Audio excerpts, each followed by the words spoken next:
Welcome to the Krueg Show, everybody. Larry Krueger with you after Warriors basketball. Ryan Smith alongside. Dan Coach Emilio is there as well. Cyrus Saatsaz will be joining us shortly as we get things rolling after maybe the ugliest playoff game I've ever seen. That was ugly. Memphis had a 55-point lead at one point and win at 134-95. And the question of the night for Golden State is, was this the one-off, or are the Golden State Warriors looking increasingly flawed and very much not like a legitimate title contender? We definitely want to get your thoughts. We got people already 20 deep in the chat room. And, you know, the final total for the game, guys, 22 turnovers. Warriors gave up 18 offensive rebounds. It started early. Memphis, I think, grabbed 9 of the first 10 offensive rebounds.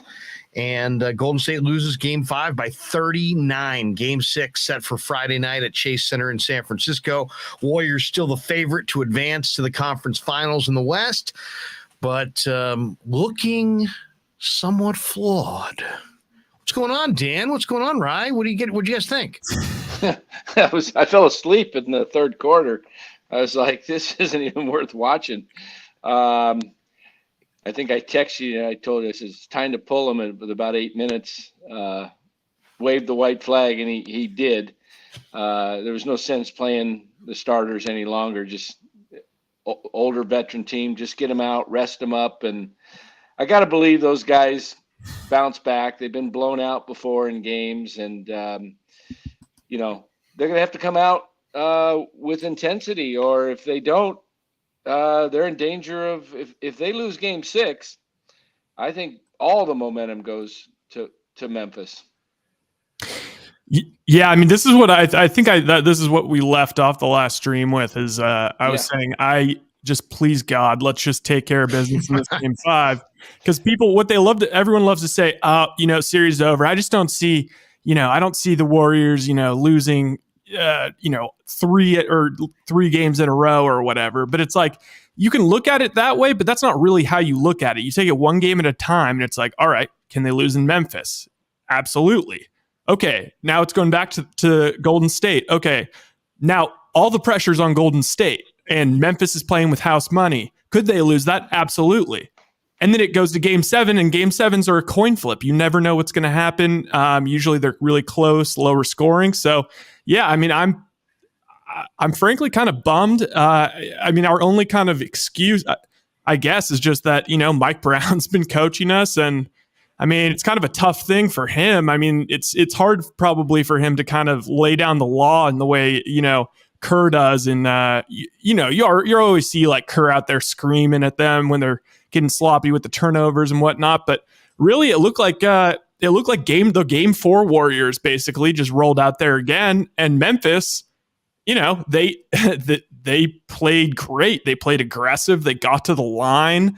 The Warriors, I mean, that was just pretty gross. And honestly, I'm pretty worried about this as far, even if we get past them, when they play the 2 big lineup with Jaren Jackson able to play that free safety role, we're just settling for jumpers. And it was just like, all right, they just kept trying to get the whole thing back.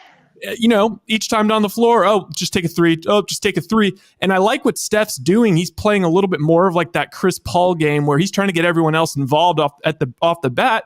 But when they can literally sag completely off of Draymond and sag completely off of Kuminga at the beginning of the game, and it's like you need to get to the rim, man. You need to get to the rim and force them to call some fouls, because that's what Memphis was doing. And it just, it just spiraled.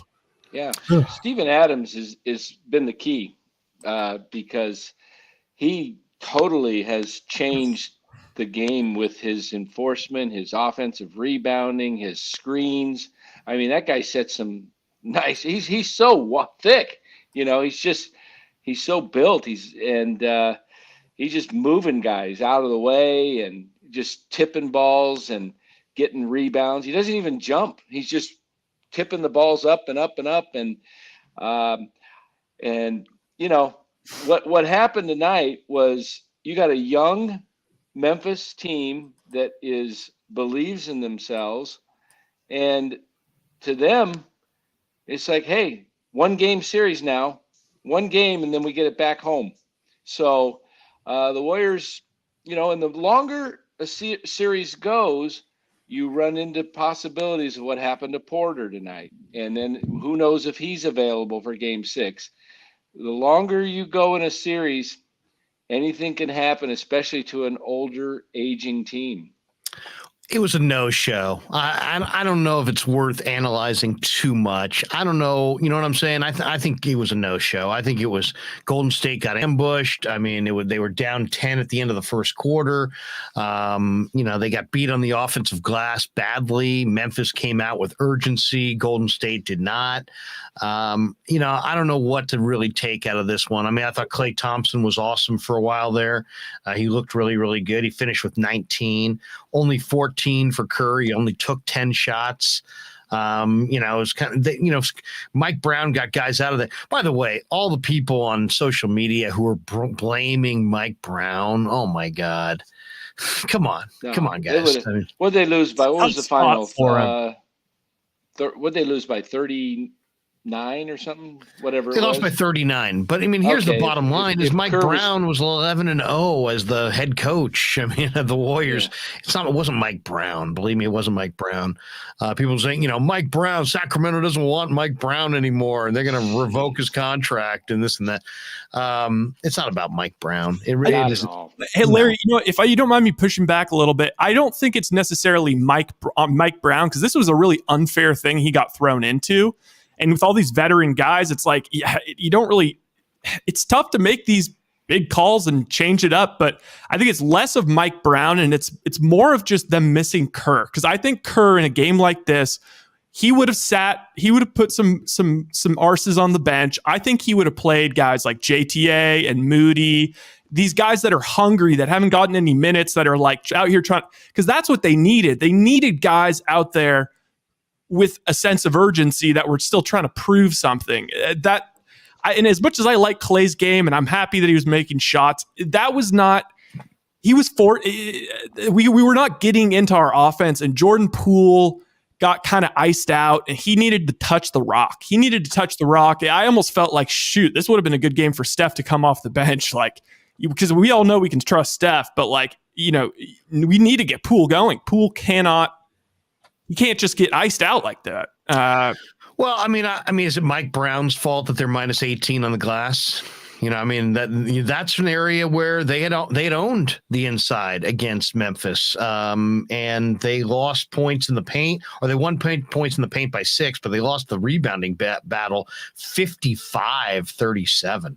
I mean, that right there is pretty dramatic. I mean, then you mix in 22 turnovers. I mean, Golden State was a turnover machine. They were on pace for 28 at halftime. They had 14 turnovers in the first half. And I think those 14 turnovers had led to like 25 points for Memphis. Ultimately, the final numbers were 22 turnovers, which led to 29 points for Memphis. And then Memphis got out on the break and scored 16 points. Golden State only get 9 points on the break. I just felt like Golden State, they know they can see, they're a veteran team and they're not going to expend too much energy. And so this one got away from them early. Once we were about 3-4 minutes into the second quarter, I think they were thinking about Friday night, to be honest. Yeah, I really do. Like they mailed it in early because they knew the energy it would take to get back into the game, and if they expended all their energy and still lost, then you could be worn out for Friday. I think those veteran guys just said, "Hey, we're down 25 here." What was it? What were they down at half? 27? Yeah, 27. They were down 10. They were down 7. Oh, yeah, 27 and a half. They really were in the game at one point. It was 29-28, and then Memphis went on an 8-row run in 45 seconds. Right. End of the first quarter run. Yeah. Was big. And it just switched the momentum, and you could see Memphis just get even more fired up. I think had the Warriors maintained a close distance or even possibly taken the lead, it could have been a whole different second quarter. I mean, by the time second quarter started and they kept pouring it on, it was like you could see that they didn't have it. Well, I'll tell you, there was, and Memphis got everybody going at the same time, which we haven't seen, right? Jackson had a nice night, 21-8. Dylan Brooks got to double figures. It wasn't efficient, but he wound up scoring 12. Tyus Jones had another good game, and that's kind of a concern. Tyus Jones is really starting to heat up. He had 21 points, 9 assists, and no turnovers, not one turnover from Tyus Jones. I mean, that was the other thing. I mean, you look at that starting five of Jackson, Brooks, Adams, Jones, and Bane. They combined for 2 turnovers the entire night. They played nearly a flawless game. And then Brandon Clark came off the bench, and he gave them double figures in 14 minutes and 7 boards. I thought Anderson and Clark rebounding off the bench also hurt. Then they got double figures out of Zaire Williams. They got double figures out of Melton. This to me is like the best that they can play without Ja, and they fired, But as far as Golden State, I mean, I agree that if they lose the next game, they're in trouble, or at least that sets up a really, really difficult game for a game 7 on the road in Memphis. But I wouldn't even fear that, really. I mean, Golden State's been to the finals. They've got a bunch of guys who have been in huge moments, bigger moments than almost everybody on that Grizzlies team. So, I mean, I won't say it's like they got to get it done in 6 or bust. But more than anything, I'll tell you the more disturbing thing, I think the Warriors are going to win this series. The question is this.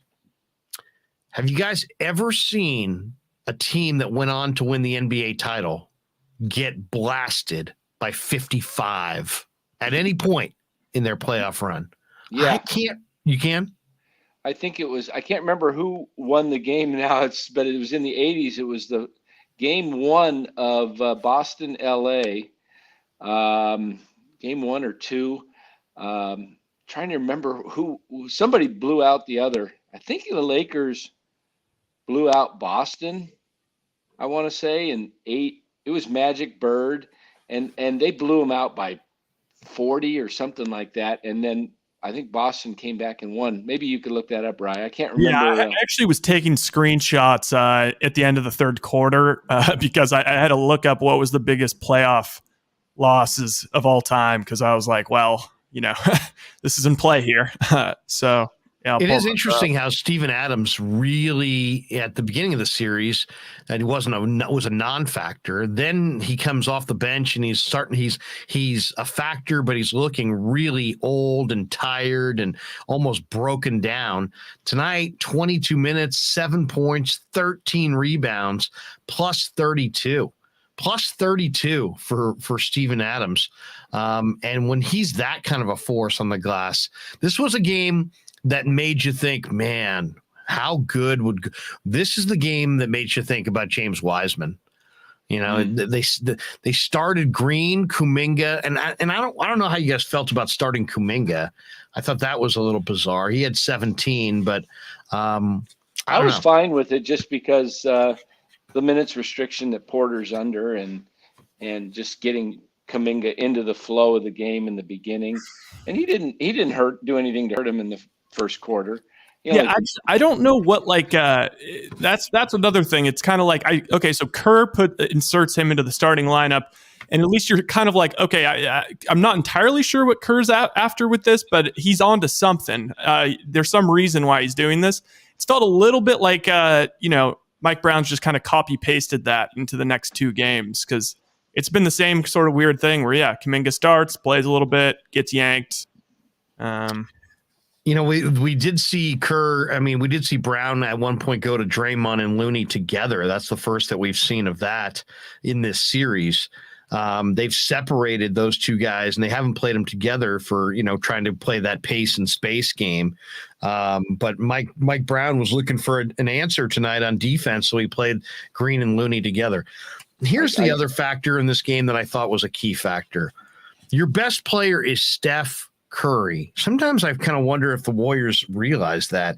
Steph didn't even take a shot in the first half of the first quarter. I never remember even seeing him in the first half of the first quarter. We bring in Saatsaz, who joins the quad. I got those numbers too, Larry, real quick. Yeah, what do you got? Celtics beat the Lakers 1985 Game 1, 148-114. And then the Lakers went on to win the series 4-2. Yeah, I was asking the fellows, have you ever seen a team that went on to win a title get their doors blown off by 55? And Danny brought up Lakers Celtics from the 80s. But I mean, this one was is discouraging somewhat just because Golden State is not, because Golden State's not going to win this series. I think they're going to win the next game and say goodbye to Memphis for the year. But it does kind of showed their flaws. And it showed that they may have some issues going forward in my mind. Do we lose Cy? Cy fell out. It looked like the lighting fell out. All right, we can get Cy back. But to me, Curry got to shoot the ball, guys, in the first quarter. I mean, he's your guy. I mean, he's absolutely your guy. Curry did not take a shot, I don't believe, in the first quarter. In the first 16 minutes of the game tonight, Grizzlies, by the way, had 9 offensive rebounds. Golden State had 1. I mean, that was the story. This game was decided at halftime. It was a 27-point game at the half. So let's analyze the first half and not get confused by the second half. The first half, Golden State had 14 turnovers. Memphis had 3. Okay, that's where this game was lost. Memphis had 13 offensive rebounds in the first half. Golden State had 2. So they got beat with the turnovers. They got beat on the offensive glass. Memphis got a lot more shots up in the first half, 57-39. But, and Draymond Green, has struggled at times in this series for sure. But I want to see Steph shoot the ball a little bit more. I want to see him take more of an offensive, aggressive approach in the first quarter, and we didn't see it. Cy, you're back with us. I was saying that one of the factors in this loss, obviously they got beat inside, and Adams did his thing on the boards. But I wanted to see Steph Curry take a little bit more of the offensive load in that first quarter, and we just didn't see it. Your light has gone outside. Is that? Yeah, I think that swearing was about his camera, not necessarily the game. Although who knows? All right. Why don't we do this? We'll put Cy back in the green room to see if he can iron out his situation, because we definitely want his perspective tonight. But what did you guys think? I mean, that didn't seem like Steph was very passive at the beginning of this game offensively. I want to see he's your best player. You're on the road in a clincher game. I wanted to see a 12-point first quarter. Instead, I don't remember him taking too many shots in that first quarter. Well, I think here's the problem is that it's really, really weird to say this now, but Steph Curry might be the best defender of Poole and Clay and Steph of the 3 guards right now, just in terms of his intelligence. And, he tries so hard on the defensive end. And I think that he's starting to move into the phase of his career where, he is not going to come out firing at the beginning of the game. He's going to try and get other people involved. And because he also is having to work his butt off on defense. And I think he's going to try and pick his spots a little bit. And then, when it's clutch time, that's when he's going to take over. Actually, I thought it was happening in the second quarter. If you remember, they were starting to make their first run. Curry hit, I think, back-to-back threes. He hit that really sweet step back off the steal. And then he pulled it back, hit the 3. And then the immediate next play, they get a stop. Steph is running down the court. Does a little underhand pass to Draymond. It looks like it's going to be something great, and Draymond just doesn't catch it. Boom, goes down the court, and it's another 3 ball, and it just was an avalanche ever since then. And it was just over. There was just nothing they could do. And yeah, Larry, I felt the same way about you. Like, we shouldn't even bother looking at the after fourth quarter box score, but I wrote down the after third quarter because, I don't know. They were still trying the third quarter. This is pretty alarming. Memphis took 80 shots through the first 3 quarters. The Warriors took 58. Okay. It's not like there was a crazy difference on 3-pointers. But yeah, boards were 46-25, assists 33-17, fouls 22-12, turnovers 20-4, and free throws were 24-6. So across the board, they got swept in every category. The number I was looking for, Steph Curry did not attempt a shot in the first 7 minutes of the game. That seems like a long time. We welcome in Cyrus, Saatsaz. People want to hear from you tonight for sure. A lot of people in the chat already asking for you. Give me your takeaway from this one. This was obviously a train wreck. I was saying, basically that the Warriors by let's say 5 minutes into the second quarter, this game was done. They're moving on to the next game. And I just think that if you look at the first half box, that's one thing. But if you try to analyze this second half, don't even bother, because they were down 27 and it wasn't worth it. At that point, they were packed in. They had packed it in and waited for Friday night. Yeah, exactly. They I didn't watch the second half. I watched maybe like 2 minutes of the second half and then was like, no, what's the point? I mean, this was a dead game. It was over by the early second quarter. I mean, look, if you're disappointed, if you're frustrated, you have every right to be. I certainly am not going to hit a panic button, because in a lot of ways, I mean, this is why Game 4 was pivotal. This is why Game 4 was everything. It's why the game was so tight and was really, I mean, the whole series was on the line, not tonight in Game 4. So, I mean, I'm looking at this game as how's Otto Porter Jr. doing? If someone has an update for me, I'd love to hear it, because I know he had something going on with his foot. That's important. Do you guys have an score update? a point? Only took 3 shots. Only played 12 minutes. But is he okay? Or is there any news? I've scoured briefly. I've just kind of tuned out. I have issues with my stepson tonight. I apologize. But what's going on? Like, is there news? I mean, do any of you folks know? Well, whatever. I guess there might not be. We also know that Andre Iguodala is not going to play in Game 6, so we can't count on him. That's why the Otto Porter Jr. Injury is important. But bottom line is, look, I mean, you could be colossally disappointed at the fact that the Warriors just mailed this in. You know, they maybe gave it a shot for like 5 minutes. And, the turnovers was what ultimately was revealing to me, because when you turn the ball over 14 times in a half, I think Charles Barkley was alluding to this a little bit at halftime as well. I need to look up what the playoff record is, but I believe they were on track to break the record for most turnovers in a playoff game ever. And that's not, I mean, you've got to give Memphis some credit, but that's also when you have the pedigree, when you have the experience of this Warriors team, and you have 14 turnovers, you just didn't bring your A game. Here's one thing I've learned also about Draymond Green from watching him pretty much from the moment he became on alert with the Golden State Warriors, and eventually, superseded David Lee and became the starting power forward. Every 10 games or so, and this is ballpark, but this is my observation skills, every 10 games or so, he's just not going to have it. I don't know what the reason is, but 1 out of every 10 games, like, he just mails it in early. He doesn't care. He was the cause of almost all the issues tonight. I mean, he was not doing much. I can't say all the issues, but he was a catalyst for it. When you look at the box score, like, he had a lot of turnovers himself. I mean, I'll say this. I don't think people are calling me crazy anymore for saying the Grizzlies are amazing without Ja Morant. I mean, this is the Grizzlies are. I 20-4, 20-4 in the regular season. Biggest obstacle.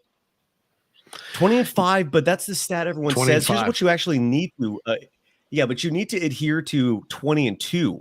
That was their true record. The final 3 losses were all at the end of the season when the seeding was already determined.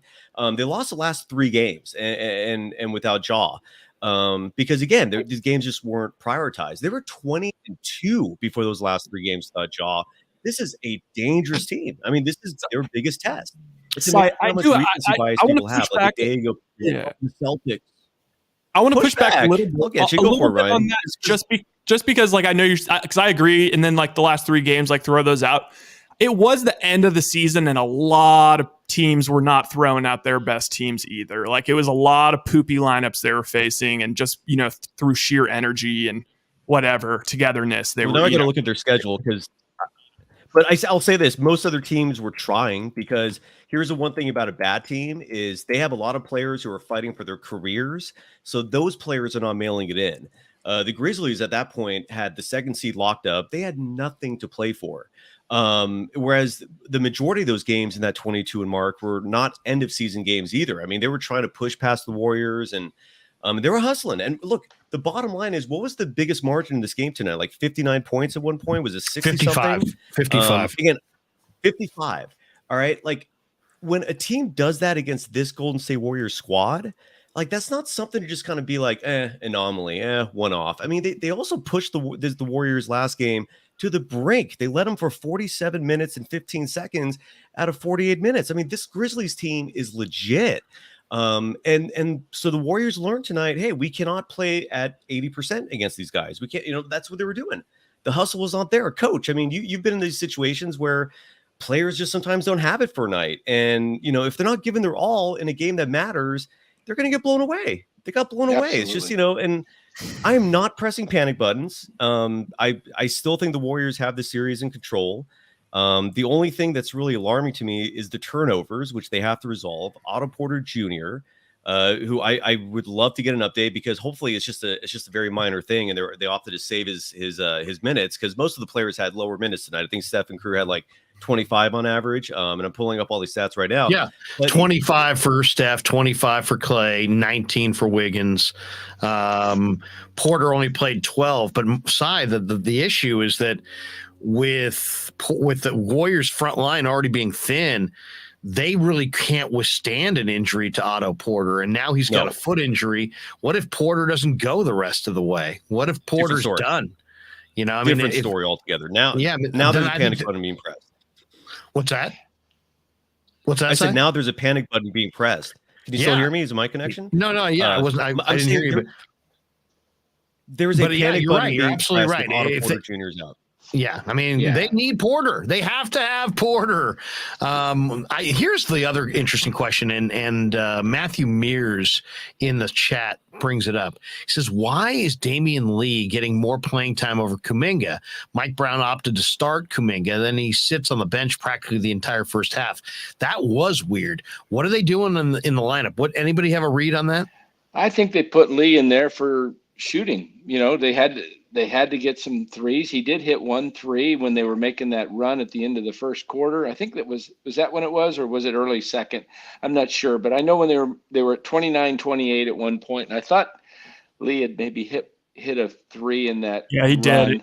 That was that same run I was talking about, where Steph had the couple threes and then turnover. Yeah, and then what they got to really crack down on is turnovers. Run their offense and stop trying to make the perfect pass. Yep. Go around the horn again, go in the motion and set the screens, wait for the guy to be open. Green tries to force too many passes on backdoor cuts that he bounce passes away, and there's still plenty of time in the shot clock. And that's what they need to do, is clean that up. And they're going to have to clean up the boards. The turnovers and the boards was it tonight. I mean, that's why it was such a massacre. The Green has had a very frustrating series to watch. I don't know how you guys feel about it, but to me, I mean, somebody put out a stat, showing his points and rebounds and turnovers, and he's just had mass turnovers in this series. He's been a turnover machine. So, I mean, that's got to improve. I'll tell you the number one stat for me in this game. If you said, what's the number one, give me a stat that reveals this game. To me, it was the offensive glass. Mm-hmm. Memphis grabbed 18 offensive rebounds. Golden State had 4. You can't be minus 14 on the offensive glass. That's an effort spot right there. Memphis brought it. The Warriors no-showed. We'll find out Friday night if it means anything. But to me, Porter is key too. I mean, Porter is key. But I really think Jordan Poole had a horrible game. I mean, Jordan Poole has, in this whole scheme of the Warriors' entire future, really, and this season, the immediate future, like in the micro level, they're not winning a championship if Jordan Poole plays like this. He did not have a good game tonight. He hasn't had a good shooting, series. His 3-point shot has just not been there. And I notice his confidence dipped a little bit. He used to be just completely, the safety's off, I'm firing. And now he's being really timid beyond the arc. He's almost like he's thinking too much. And he never used to be like that. And I don't know if it's the postseason and the fact he's still only 22 years of age. But when you look at his numbers tonight, he was a minus 34. Minus 34. That is ugly. I have a theory on that. He's not, super built. He's kind of a thin guy, and he's young. He's not filled out yet. And Memphis is so physical. They are smashing him around. You saw that one play where they pushed him in, and it almost, I thought he might have separated his shoulder or something at first because he was clutching his shoulder. He got a shot. But they're you don't see it all on TV, but they're down there. I'm telling you, Memphis is making them feel it on the defensive end, and he's just not in rhythm on offense. What I actually said before you came in is, I'm not going to blame Mike Brown for this loss, but at the same time, I think that we're missing Kerr. Yeah. We're really missing Kerr. Fair.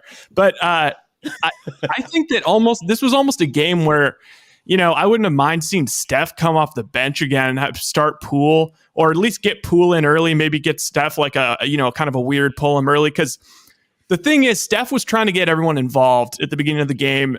He was trying to get everybody else touches because that's what needs to happen. I mean, the team's not going to go and the thing is, Clay, it's great that you're making shots, dude. I love it. But too many of these are jumpers at the beginning of the shot clock. And it's like a guy like Poole, you need to get him the ball. And he actually, I don't feel like he's like, he's not like pissed that he's not touching the ball, but it's like, he plays with so much swag. You need to get him the ball. You need to have him dribble. I want to see him use his speed to get into the lane because he probably is the only guy. I mean, Steph can do it. I don't want Steph doing that consistently. There's just too many bodies. I'm honestly worried he'd get like injured at some point. Poole is like the one guy that can get to the rack. So I want to see Poole touching the ball. I want to see him, because if he's just going to be shooting jumpers and the jumpers aren't falling, then what good is he? Then he's getting, roasted on defense, and his confidence is shot. And so that's what I would say. I mean, 3 points, four turnovers. That says it all right there for Jordan Poole. I mean, fouls, I believe maybe 5. Yeah. Let's see, fouls. He had 3 fouls, but he had 4 turnovers and was minus 34. And he scored 3 total points. He took he made 1 shot from the field. He was 1 of 6. He hit a 3.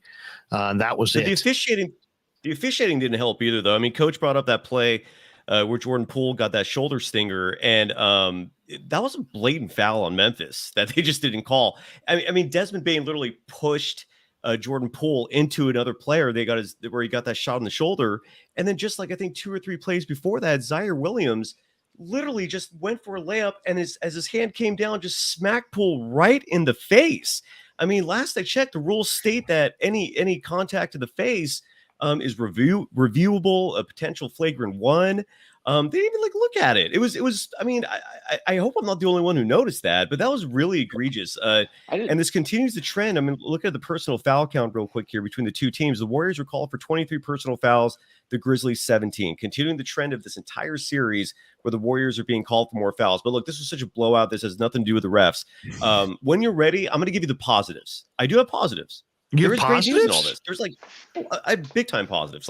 Is one of the positives that maybe Golden State stopped by and got some barbecue while they were in Memphis? Because I mean, their barbecue in Memphis is outstanding. I got food poisoning though from our barbecue in Memphis. Did you? True story. No. I went to the very restaurant. I think it's called the Blues Cafe or the. I got to find the name. Most overrated place ever, though, is Beale Street. I think Beale Street's overrated. That's where I was, and I was I wasn't there for that long. I was there for a day or so, wanted to check it out. But I went to the very same barbecue place where after Game 3 of the 2015 series against the Grizzlies, where Draymond and Steph and company went to a barbecue place late at night, and that's where Draymond gave Steph the pep talk. That's a story of lore. So I wanted to go check this place out. I had some barbecue, and that night I was in Vicksburg, Mississippi, puking my guts out. Went to the ER. So that is my Memphis barbecue story. Well, we want to hear positives, but before you get to your positives, let me throw one more pile on negativity. But Andrew Wiggins, I mean, what a cat? What would you say you do here? I mean, Andrew Wiggins. What was it? 19 minutes. He takes 6 shots. He winds up with 5 points. Does he rebound? No. One rebound. Does he make anybody else better? No. 0 assists. Does he do it on the defensive end, getting his hands in the passing lane? No. 0 steals. Does he defend the rim? No. He had 1 block shot. I mean, minus 23, 19. I mean, just very disappointing. I don't know how you feel about Wiggins. He just seems like there's more times than not, considering he's an NBA All-Star, that there's just so many times I'm like, wow, I'm so kind of underwhelmed by his performance in some big moments. And this was just another one. I'm not saying that's why they lost. I'm just looking at Wiggins going, man, this guy's making $30 million a year. And he took 10 less shots. More. What's that? It's 30. Isn't it 30 more? It's right, over more. 30. He's It's making 30 plus. I think. Okay, 35. Yeah. He took 10 less shots than Kuminga. Wiggins should not be taking 10 less shots than Kuminga in any playoff game, right? Am I missing something here? What now? Granted, most of Kuminga's shots were hoisted up in garbage time, though. That's true. That's true. I mean, and it was garbage time, and that's reading the box score. But I mean, outside of Golden State getting a little bit more revenue, and hey, we gotta get a chance to clinch it at home, and other than that, I don't see a lot of positives in this one. Because the one thing is, if you lost Peyton, you can still get it done. You lose Peyton and Porter, now you're losing probably your most impactful offensive player that you acquired in the offseason and your most impactful defensive player that you acquired in the offseason. And when that happens, you're a lesser team. And there's no other way to slice that. Before Cy gets to his, points of positivity, do you guys have anything more that you want to inject here? Negatives? Yeah, any more negatives before Cy hijacks it and becomes positive? Dan? The only thing I was going to try and inject a little humor. Yeah, go ahead. No. Go ahead. I was surprised to see Oscar Gamble out there tonight playing for the Grizzlies there. You guys remember old Oscar Gamble of the Cleveland Guardians, Indians? Oh, he played for the Chicago Chi Sox in 77. He had the biggest afro ever. You see Zaire Williams? He looked like he was 4 or 5 inches taller. He blew that thing out.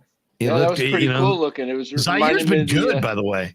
He's been so good. Honestly, this Memphis team, I know, Cy, you keep hammering it home, but it's almost like they have too many guys, if that makes sense. Like, there's so many guys. Like, why?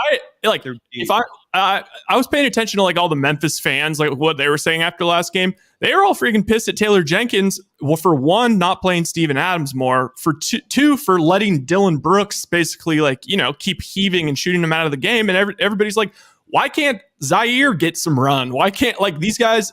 Zaire freaks me out every time he's in the game. I hate when he's in the game. Also, another bad thing, Bane looks healthy. He's got touch, man. Yeah.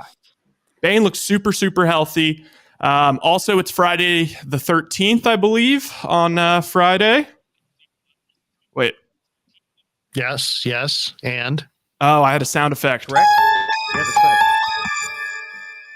Okay, and then also the last thing is, all right, okay, Chase Center fans, you guys better bring it, because that was embarrassing. I've heard multiple people on a national level basically making fun of our fans now and basically saying it's over. Like this is no longer a top home court advantage. In fact, it may actually be second to last. It's not quite Miami, but it's getting there. So they better freaking bring it. And I swear, if they give out that, tight sphincter energy, I'm going to be so pissed off. Like, come on. So, okay, let's be positive. What do you got, I'll say this just to pile on with the negativity. I mean, it is deserved. Mike Brown, has the ink dried yet on that contract he signed with the Kings? Because if you're Vivek, I'm kind of looking at that going, can I tear this up? Is this locked in stone? He was 11-0 as the coach of the Warriors in the playoffs, right? 12-0, Larry. 12-0. And by the way, the all-time record for turnovers in a game is actually in the playoffs is 36. I want to add, by the way, the Grizzlies, just to show you how good of a team they are without John Morant. The 3 games they lost when they were 20-2. The Grizzlies lost 3 out of their last 4 games in the regular season, and the one that they won, Ja played in, but they lost to the Celtics in the last game of the season, who's a championship contender. They lost to the Nuggets, who are bad, whatever. And then they lost in overtime to the Jazz in Utah, and they were in Denver for that game. The point is, these weren't like scrub teams they're losing to. This is a stacked team. This is, again, I cannot emphasize this and hammer this enough. If the Warriors survive this, and I think they will, they've gotten over the biggest hurdle, the biggest obstacle in this postseason, man. I mean, it's there's no one else tougher. There's no one else tougher. Okay. Am I hearing laughs? Like, what's going on here? Like, I've got okay. So just watching Milwaukee tonight, I just have to say that the way that the Jaren Jackson spot in the 4, and then the Steven Adams at the 5, and the Jaren Jackson playing free safety, and then the Dylan Brooks on Steph. That's basically, I think you guys made fun of me for saying this before, but that's like the Walmart version of the Bucks. Like the Bucks have Giannis in the Jaren Jackson spot, Brook Lopez in the Steven Adams spot, and Drew Holiday in the Dylan Brooks spot. So I think that, but they have depth. They have a lot of depth, but too. You're ignoring Memphis' depth, dude. They go 10 deep with players who could just burn you. I mean, Tyus Jones was out there destroying them. You got he's played huge the last 2 games. 2 games, Tyus Jones has been terrific. Yeah. I mean, you got the backup point guard, DeAnthony Milton, who at 6'2" is hitting killer 3-pointers. His threes are where the game really took off. Like when Milton started dropping those threes, it was over. That's when the game ended right there. And he's at 6'2", blocking Steph Curry, and just as a freak athlete. The Grizzlies a scouting department, and it's been written about over the last year or 2 now, has done an insane job forming this team, mostly through draft picks and smart free agent acquisitions, because they are deep. You're right. The Bucks have Giannis, the best player on the planet. They have 444 says 6'10". But who's on their bench? Like when they have to rest those guys? Good. Grayson Allen's actually had a really nice series. All right. Do you remember what happened the last time the Warriors played those guys in Chase Center without Draymond Green?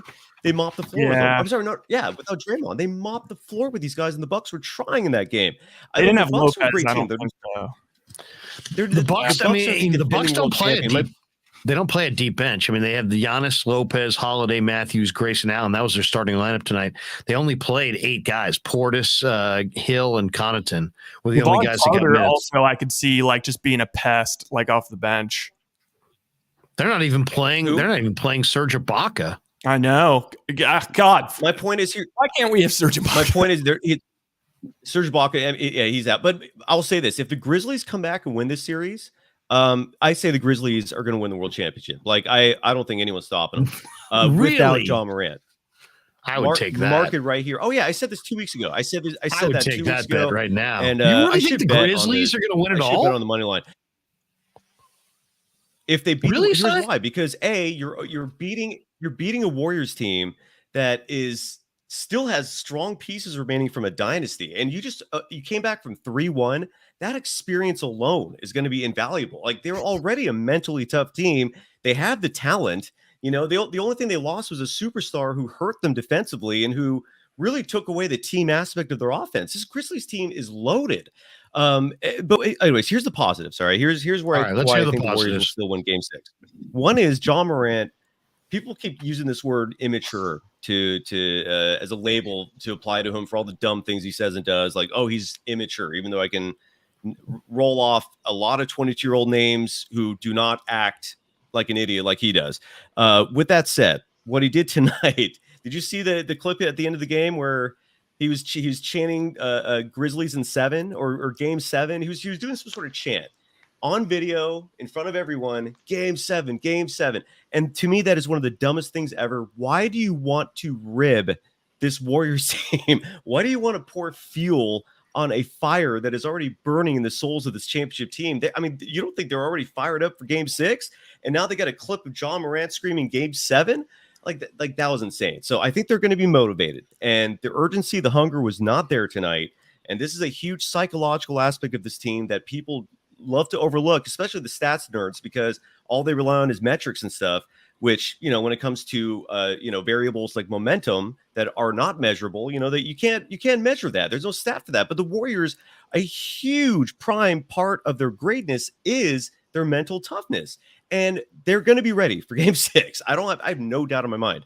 But number two, this Grizzlies team, their one weakness, and it is a strong enough weakness that the Warriors, I think, will overcome, is that as great as their bench players did tonight, they're not going to be nearly this good on the road. And this is where, Shaq always talks about the others.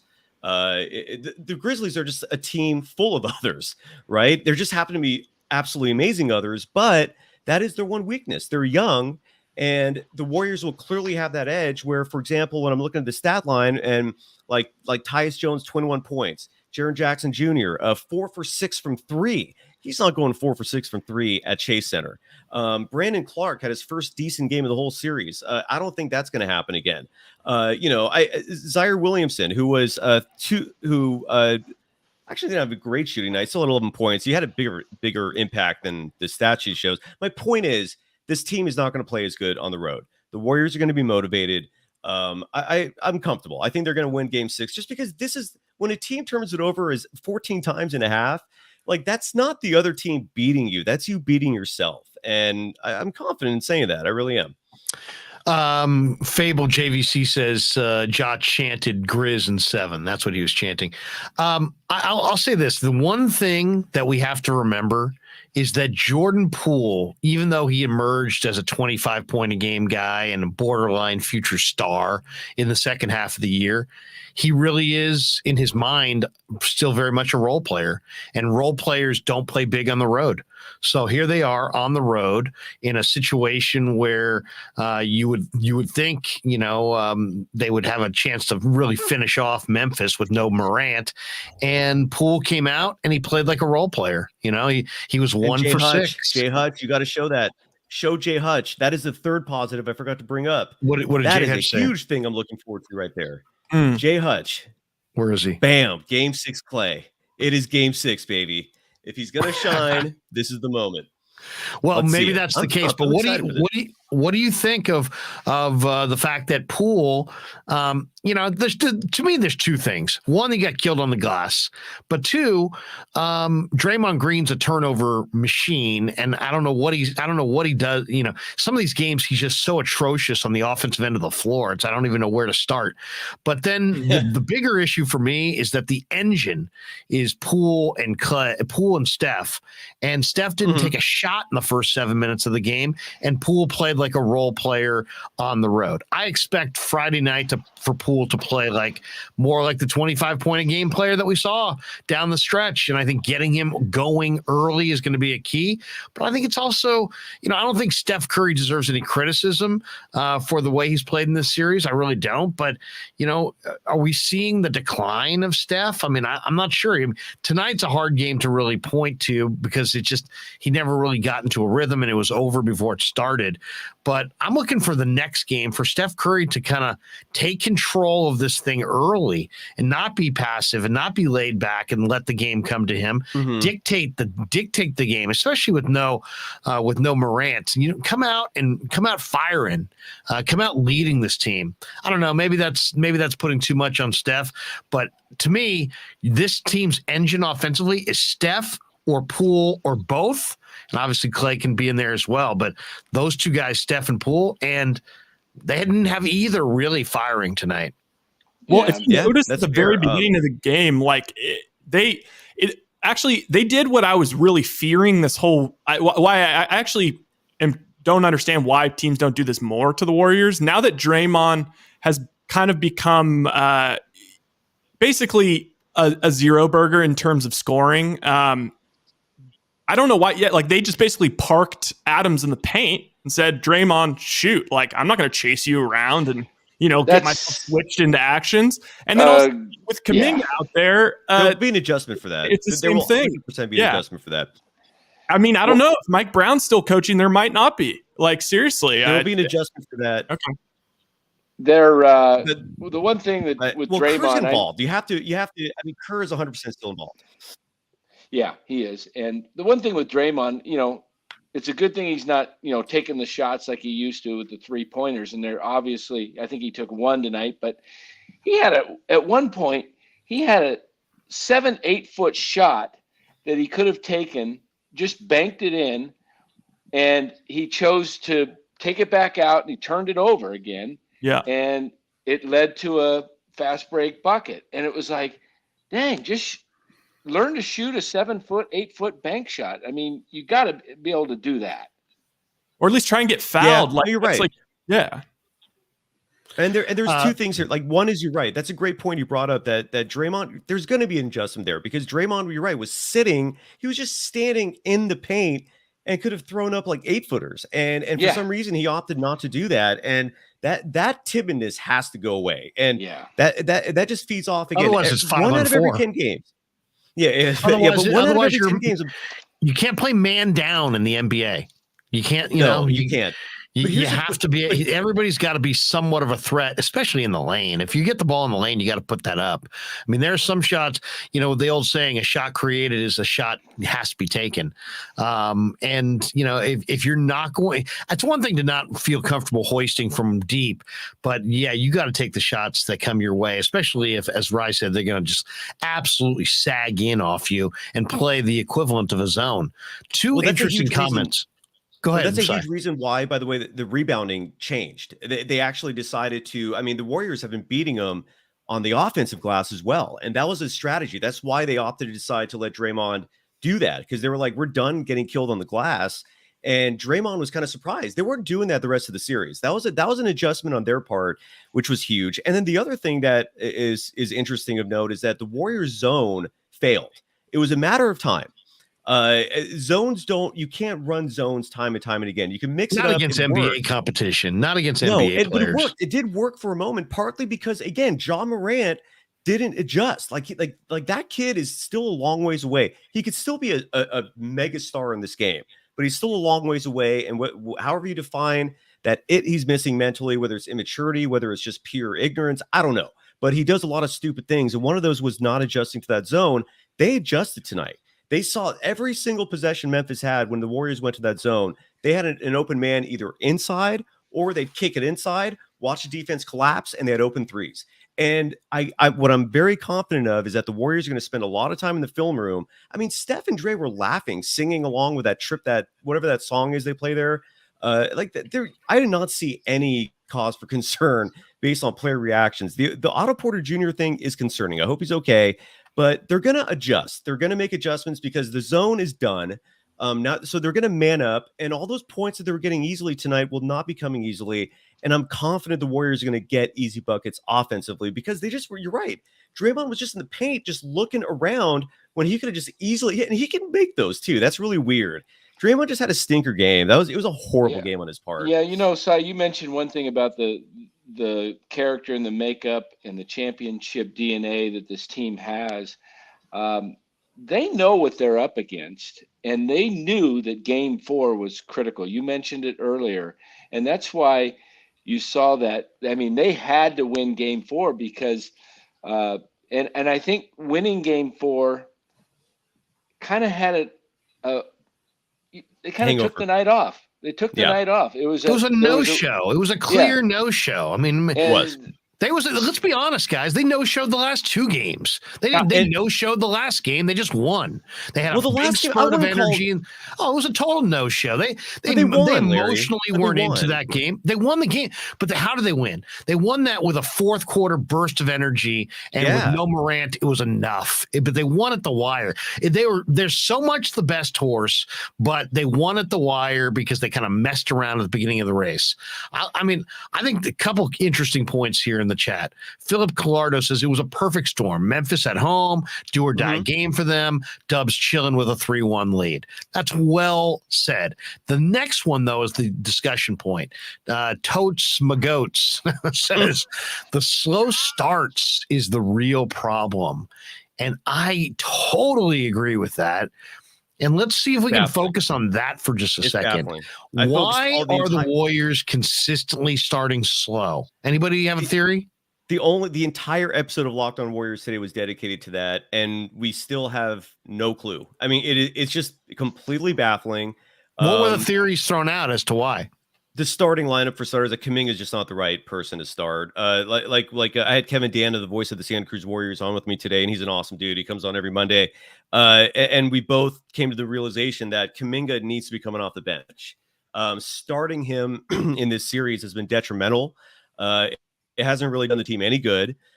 Just because look, he's going to be a superstar someday, but he's not there yet. And a lot of these possessions, he looks overwhelmed. He's not explosive. You're not seeing anything from him that really signifies him being worthy of being in the starting lineup. So that needs to change. I think the defensive intensity needs to increase. That's why we suggested Kevon Looney coming back to the starting lineup.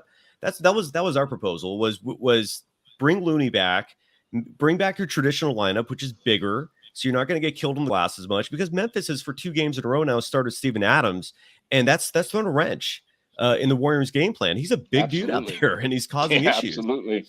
So that was what we proposed. Here would be my suggestion, and this, you guys are going to laugh at this one, and it's going to come across as desperate, but I don't care. I don't care if you laugh at me. What do you think of starting Moses Moody? Moses Moody. Then you start Moody. You start Green with 4 snipers: Moody, Wiggins, Curry, Thompson, and bring Poole off the bench. And then Moody gives you a little bit more size than Poole. And so now Kuminga's now your energy guy off the bench, and you can use him off the bench. But to me, I like the idea of pace and space. I want to see Golden State get out on the break and score a few more easy buckets in transition. And I want to see them spread the floor and make spread out Memphis's defense with 4 guys who can stripe it from the perimeter. And give me Thompson, Curry, Wiggins, Moody, and Draymond. That's what I want to see next game starting. Is that crazy talk? Because Moody is such a young player and has been brought along so, I don't know what the word is for it, but so slowly, let's say, in these playoffs. Is that too knee jerk? Would the team react poorly? Would they look at that as a desperation move? Because to me, that is what I want to see. I want to see 4 guys who can shoot it, and if they're going to go with the big man in the middle, spread them out, and make them defend the perimeter. Anybody, Dan, Cy, anybody wants to jump in? I would say that's kind of a do or die, almost a suicide type mission. It's either going to. All right, we had to mute him. How about you? No, I'm just joking. I'm just joking, Danny. Oh, and I muted you again. We unmute you. All right. I'm just joking. Go ahead, Danny.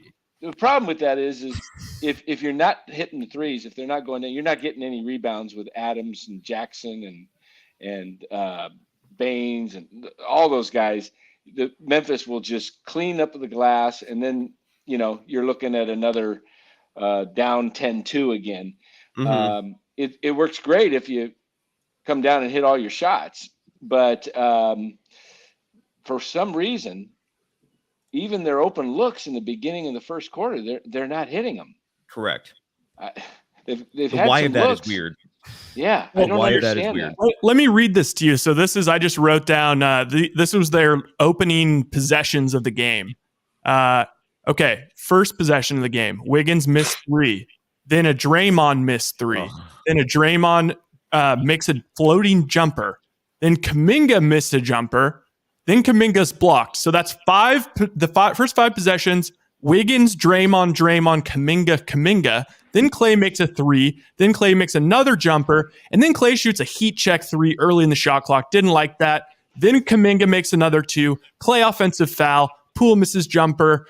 Wiggins offensive foul, Draymond dunk, Wiggins pull up miss, then Curry hit 2 threes. So it's just like Memphis got exactly what they wanted. They got Wiggins, Draymond, and Kuminga taking shots, Curry not able to get in a flow, Poole not able to get in a flow, and all the while, I mean, honestly, if you're Adams and Jackson, like, they basically aren't having to do much on defense. Like, they're just kind of chilling in the paint, and that's enough, because it's walling us off and making it so we can't get to the hole, and it's just forcing us to shoot these jumpers.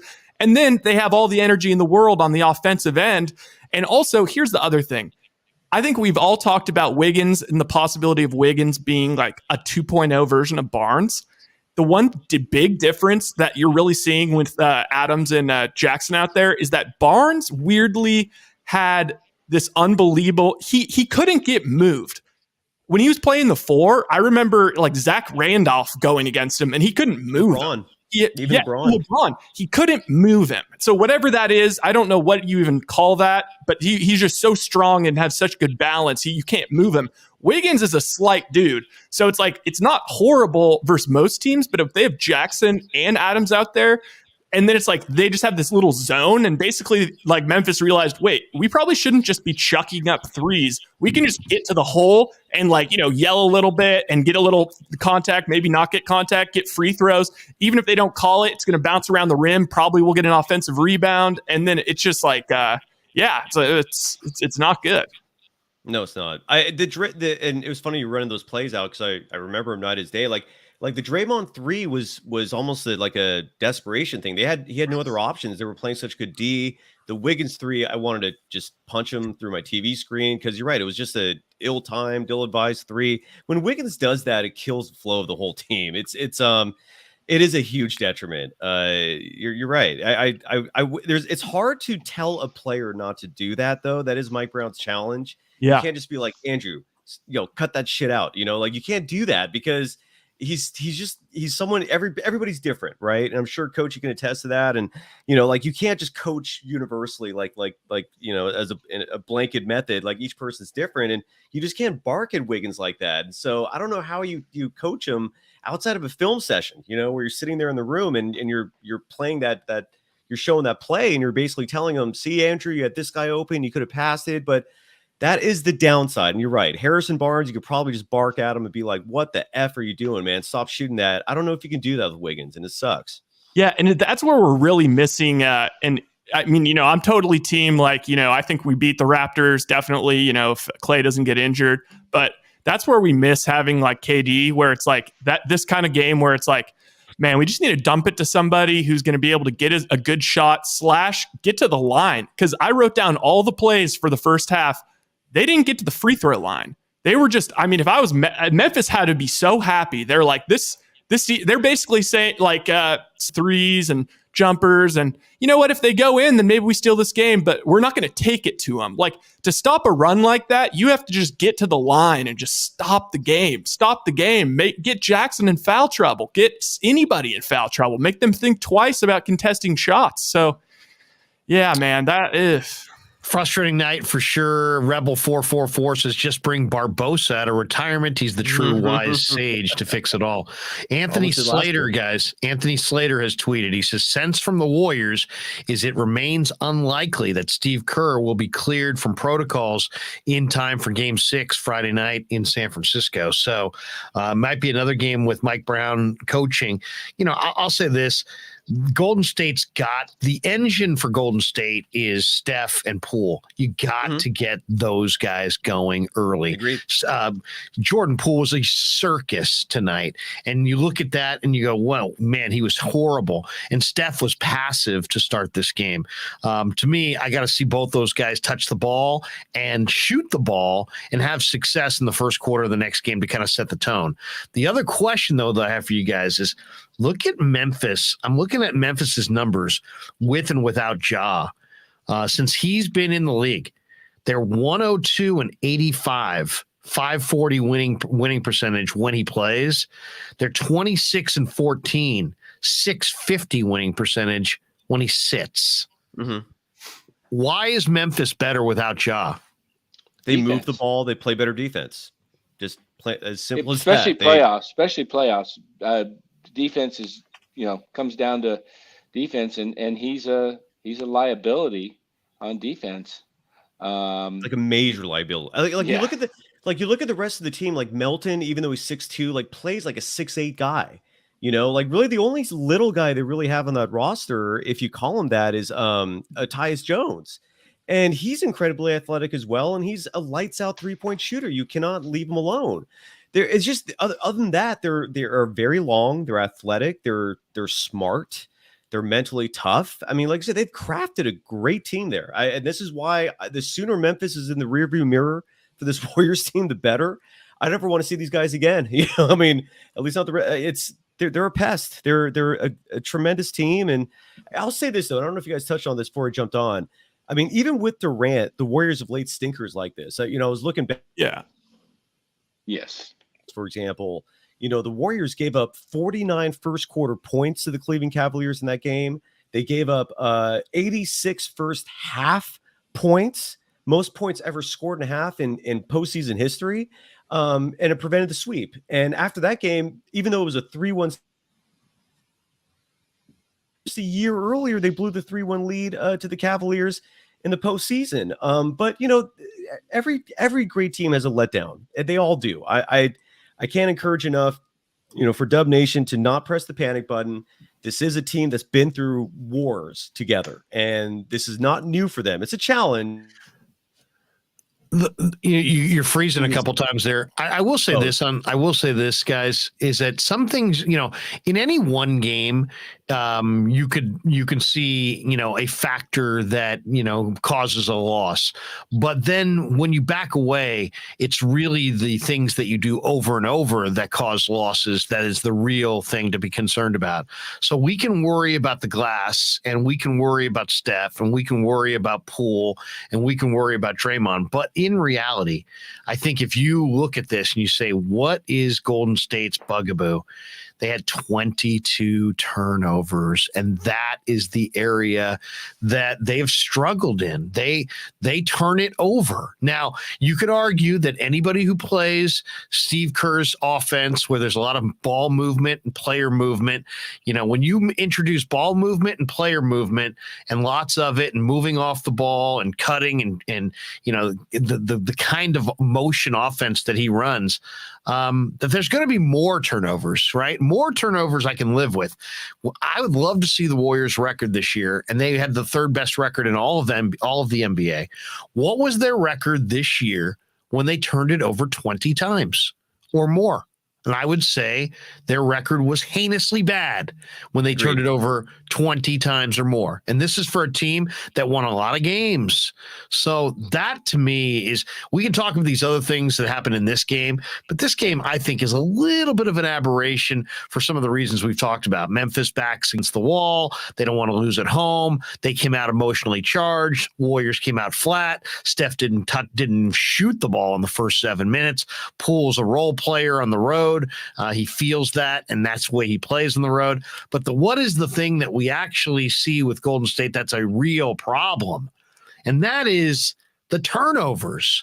Mm-hmm. Where are they in the league in turnovers? They're last, I think. They turn the ball over a ton. And I bet you their record with 20 plus turnovers, I bet you they didn't win more than a handful of times all year when they turned it over 20 times. But Ryan's right. It's either 30th or 29th. But but we've always had to live with this, right? This is not really anything new. This has always been like the one thing you just have to stomach with this team, because they get careless, man. They like to do these, stylish passes, and they swing it around. I mean, a lot of these passes they do are just dangerous. And I don't know why they do it half the time, but you're absolutely right. I hope they cut that down. And Larry, just to add to that, the 22 turnovers, 14 of them in the first half. I mean, they lost the game in the first half. The second half, the entire second half was garbage time. C.H. Chung says Poole is hurt. Nah, I don't think so. The shoulder stinger. He had a shoulder stinger, and he got hit in the face. Maybe that's affecting his offense. But it was tonight, though. It happened tonight. Yeah, so it was too small of a sample size. I mean, I also will say, I think we had like 13 turnovers in the first half last game too. That's just where I'm a little concerned. Like, I don't think you could really say, because I hold this team to a really high standard, I really think we've only played like one great game. Yeah. I mean, seriously, we had the one great game, and we shot a crazy percentage. But game three, yeah. I wouldn't get too worried about the way these games look, because Memphis, the aesthetics in beating a team like this are never going to be beautiful. I mean, they're rugged, they're physical, they're deep, they're big, they force you. Their strength is the Warriors' weakness, and then when you mix in the loss of Porter, that's the loss of Porter. It was a major loss. That's a major loss for a Golden State, because you remember this about Porter. Not only does he shoot the three ball at 40+%. 100%, but he's a rugged rebounder. Great on the boards. Yep. And when you look at the Golden State's, the fact they got crushed, they were minus 18 on the glass tonight, minus 14 on the offensive glass. I got to think Otto Porter, if he's healthy, makes an impact. That's my concern going into the next game is, do you have Otto Porter, or is Porter out for the rest of this series? Anything on Twitter out there you see, Ryan? With I saw a foot injury, but I you got to say though, all these teams are dealing with injuries, and right. if we really are a championship team, then losing our even though GP I think is super invaluable, especially to us in the Bay, on paper losing our 7th and 8th best guys or whatever, that shouldn't be enough to swing us to. With this team, it is. I mean, I don't agree with that. Shaw, they've got Baines injured. They didn't have Adams. He's still playing. I mean, all these. I mean, they lost Shaw. That's a huge one, but they lost the one guy that they actually thrive without.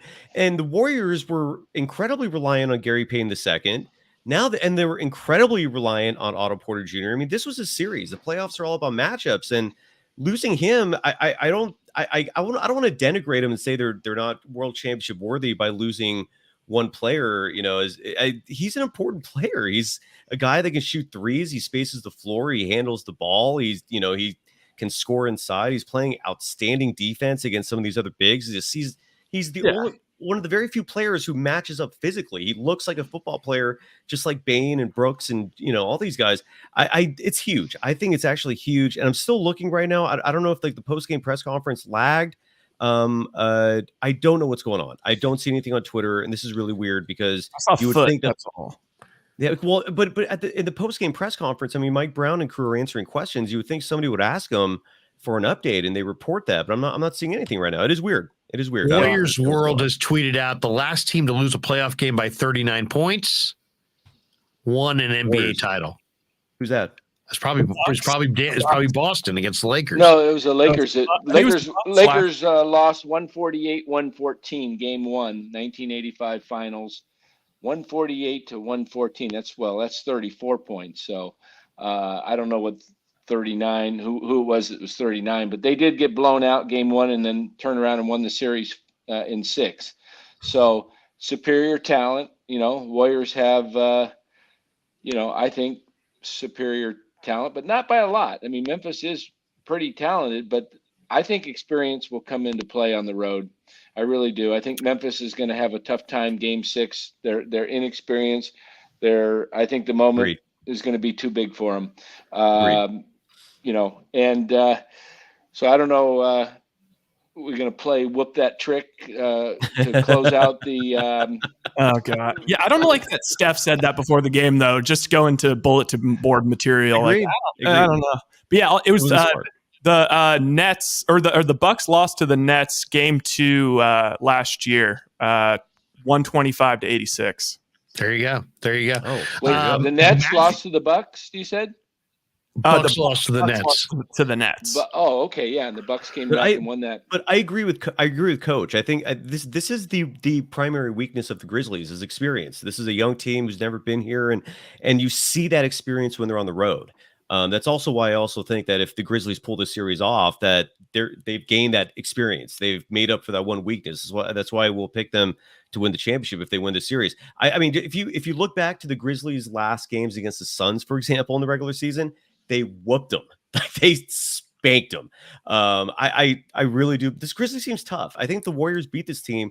They've gotten over their biggest hurdle. It's just like for a simple metaphor. You're a baseball player. You're warming up to step in the batter's box, and you got that donut on your bat to give it some weight, right? The Grizzlies are that donut. And if you beat the Grizzlies, the donut's coming off that bat, and that bat's feeling light and great, and you're going to smash that ball when you're in the box. And that's what the Grizzlies are. I still think you got a heavier donut in Phoenix.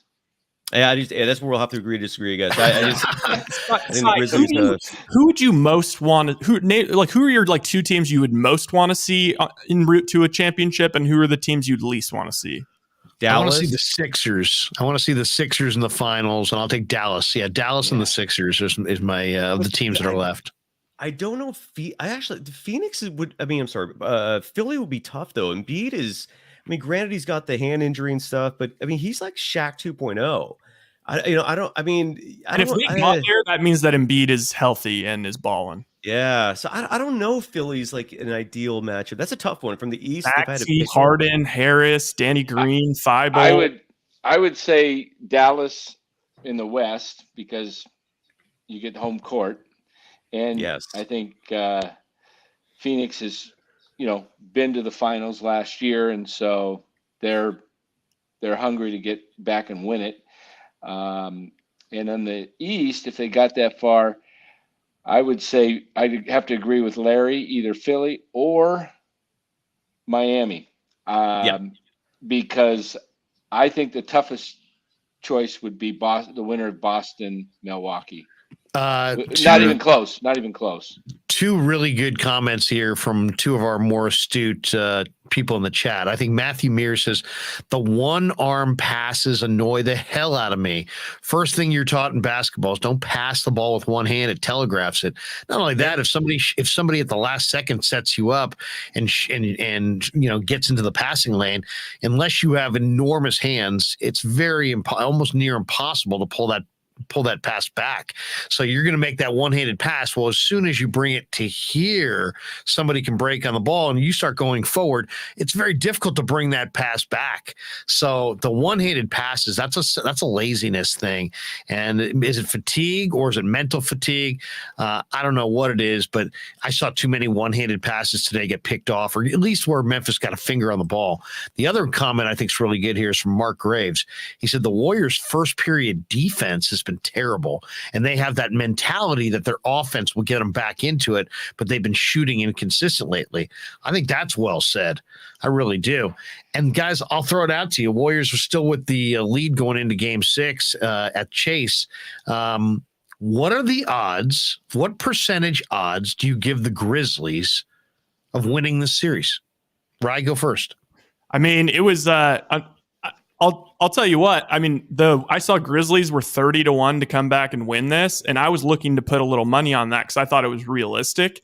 Unfortunately, my book doesn't allow for such odds to be a bet on, so that's unfortunate. But that would have been a nice little emotional hedge. But I'd say probably. I mean, if you break it down, I'd say they probably have a 25% chance of winning Game 6.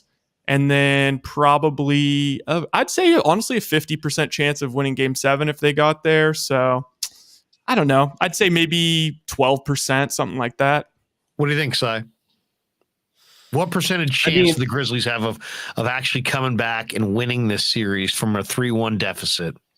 It's I'll say this. I don't want if the Warriors better not lose Game 6. I mean, I think that's if there's anything to say, it's that I don't think anyone wants a series going back to Memphis for Game 7. That has disaster written all over it. Here's an over-under for you. What do you think the over-under is for the number of suicides in the Bay Area if the Warriors blow this 3-1 lead? Don't say that. 2.5? I thought you were going to say like Mike Brown's going to get those boys running liners. 2.5, another 3-1 lead blown. I think people might actually snap, dude. I don't know. Don't even say it. I don't want another 3-1 lead, man. Nobody answered that question from Si. Danny, go ahead. What did you think? What percentage chances do the Grizzlies have of coming all the way back from the 3-1 hole and moving on to the conference finals? Wow. I've been thinking about that. I would say that probably about 35%. Wow. You're giving them a real shot. Well, here's if I was going to say more like 10%. They got like a 10% shot. If Porter doesn't play, if he's not able to go, here's the part. I know I've said they're young and they're immature, and that's what's going to get them. But it also, that looseness can be a plus sometimes if the Warriors are not up for it, because I'll tell you what. I think Memphis is young enough and athletic enough to believe they can pull this off. And when you have that mindset that you can, all you got to do in their mind right now is go steal Game 6.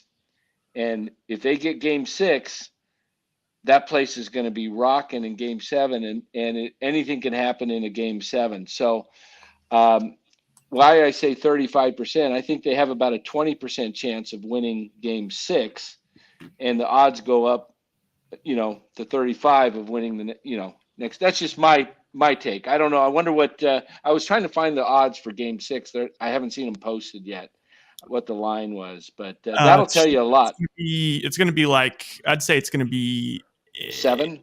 It's going to open open 9 and go down to like 8.5 or 8. Yeah, it depends. It could be lower if Porter's is not a go, but yeah, I mean, you got that home court. I got to believe though what Sai was saying, that championship DNA. I mean, I was looking on ESPN. Curry and Green were laughing and singing along on whoop that. What's the name of that song? Whoop the. What were they singing? I can't. It's just trick. That's the only word I know. That's whoop the trick. Line is out, by the way. What is it? It's the Warriors are favored by 8.5. I was going to say 9. I was going to say 9 or 10. Good call. What did I say? 8.5. But it's going to go down to like 8, 7.5 after this big win. Everyone's going to be betting Memphis. Yeah, I mean. Friday night's gonna be interesting. Mike Brown, by the way, said Draymond Green addressed the Warrior team after the game and said that the closeout situation is just like the Denver series. He said, "Bring your hard hats. It could be ugly."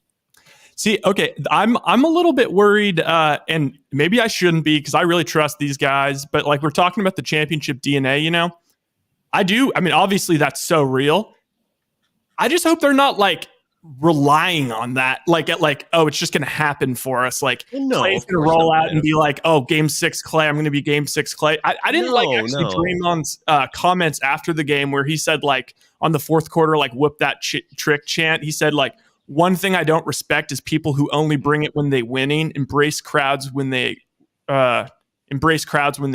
I just like, I don't know. I don't like all this talking and I don't know. It's what drives those guys, though. Yeah, certain guys, it's what really gets them up. I mean, he's already made the comment at the end of that interview. I was trying to listen to it, but I'm not sure if I caught it all right. But he said something to the effect like, "Yeah, we're gonna whip that trick," something to that, like we're gonna put it on you or something. I that's how I took it. I may have got it wrong because I was listening. You're right, Coach. I'm going to give this team the benefit of the doubt. That's what it comes down to for me. I'm going to give a team that's, again, 5 straight NBA Finals. What they went through in 2016. They've experienced more closeout victories than anyone else in this postseason by a long shot. I'm going to give them the benefit of the doubt that they've been there and done that time and time and time again, and that they know how to handle this situation better than anyone else. And that is, I would say, a fairly objective take.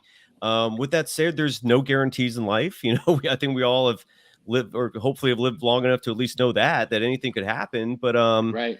But I am confident based on the fact that they've done this so much and they've already proven they could beat this Grizzlies team. And I think when you get the best out of both sides, I think the Warriors are the superior team. I really do. I think tonight was just an anomaly. It was very reminiscent. It's the way this series has gone. This is the way this series has gone. The Warriors are fortunate that they squeaked out that Game 1 win. That is where they're fortunate because they didn't play well in Game 1 and they won by 1. They got the injury to Peyton, and then all of a sudden it was like, wow, are they going to wind up losing in this game? They were down a lot and then came back and they squeaked out a win. Game 2, they shoot 18% from 3. Just a nightmarish performance in Game 2. Almost won. Yeah, exactly. Still almost won. Yeah. Then they bounced back, and as ugly as that performance was, Game 3 was like one of the greatest playoff performances in the history of the NBA. Warriors come out, they score 142 points. So then you think, oh, okay, they've righted the ship. Things are good. Game 4, what does Golden State do? They shoot 25% from 3, and they're losing until the final 3 minutes of the game, and then they go big burst of energy and find a way to win. And then Game 5, they fall behind by 55 and get boat raced, and the second half was garbage time, and they lose by 39. The point is this. this team is up and down and up and down. And as ugly as this thing was tonight, I expect them to bounce back in a big way Friday night. The one concern I have is Porter, because I think you only have so many players. When you add a player to an NBA rotation, man, you see the impact of that.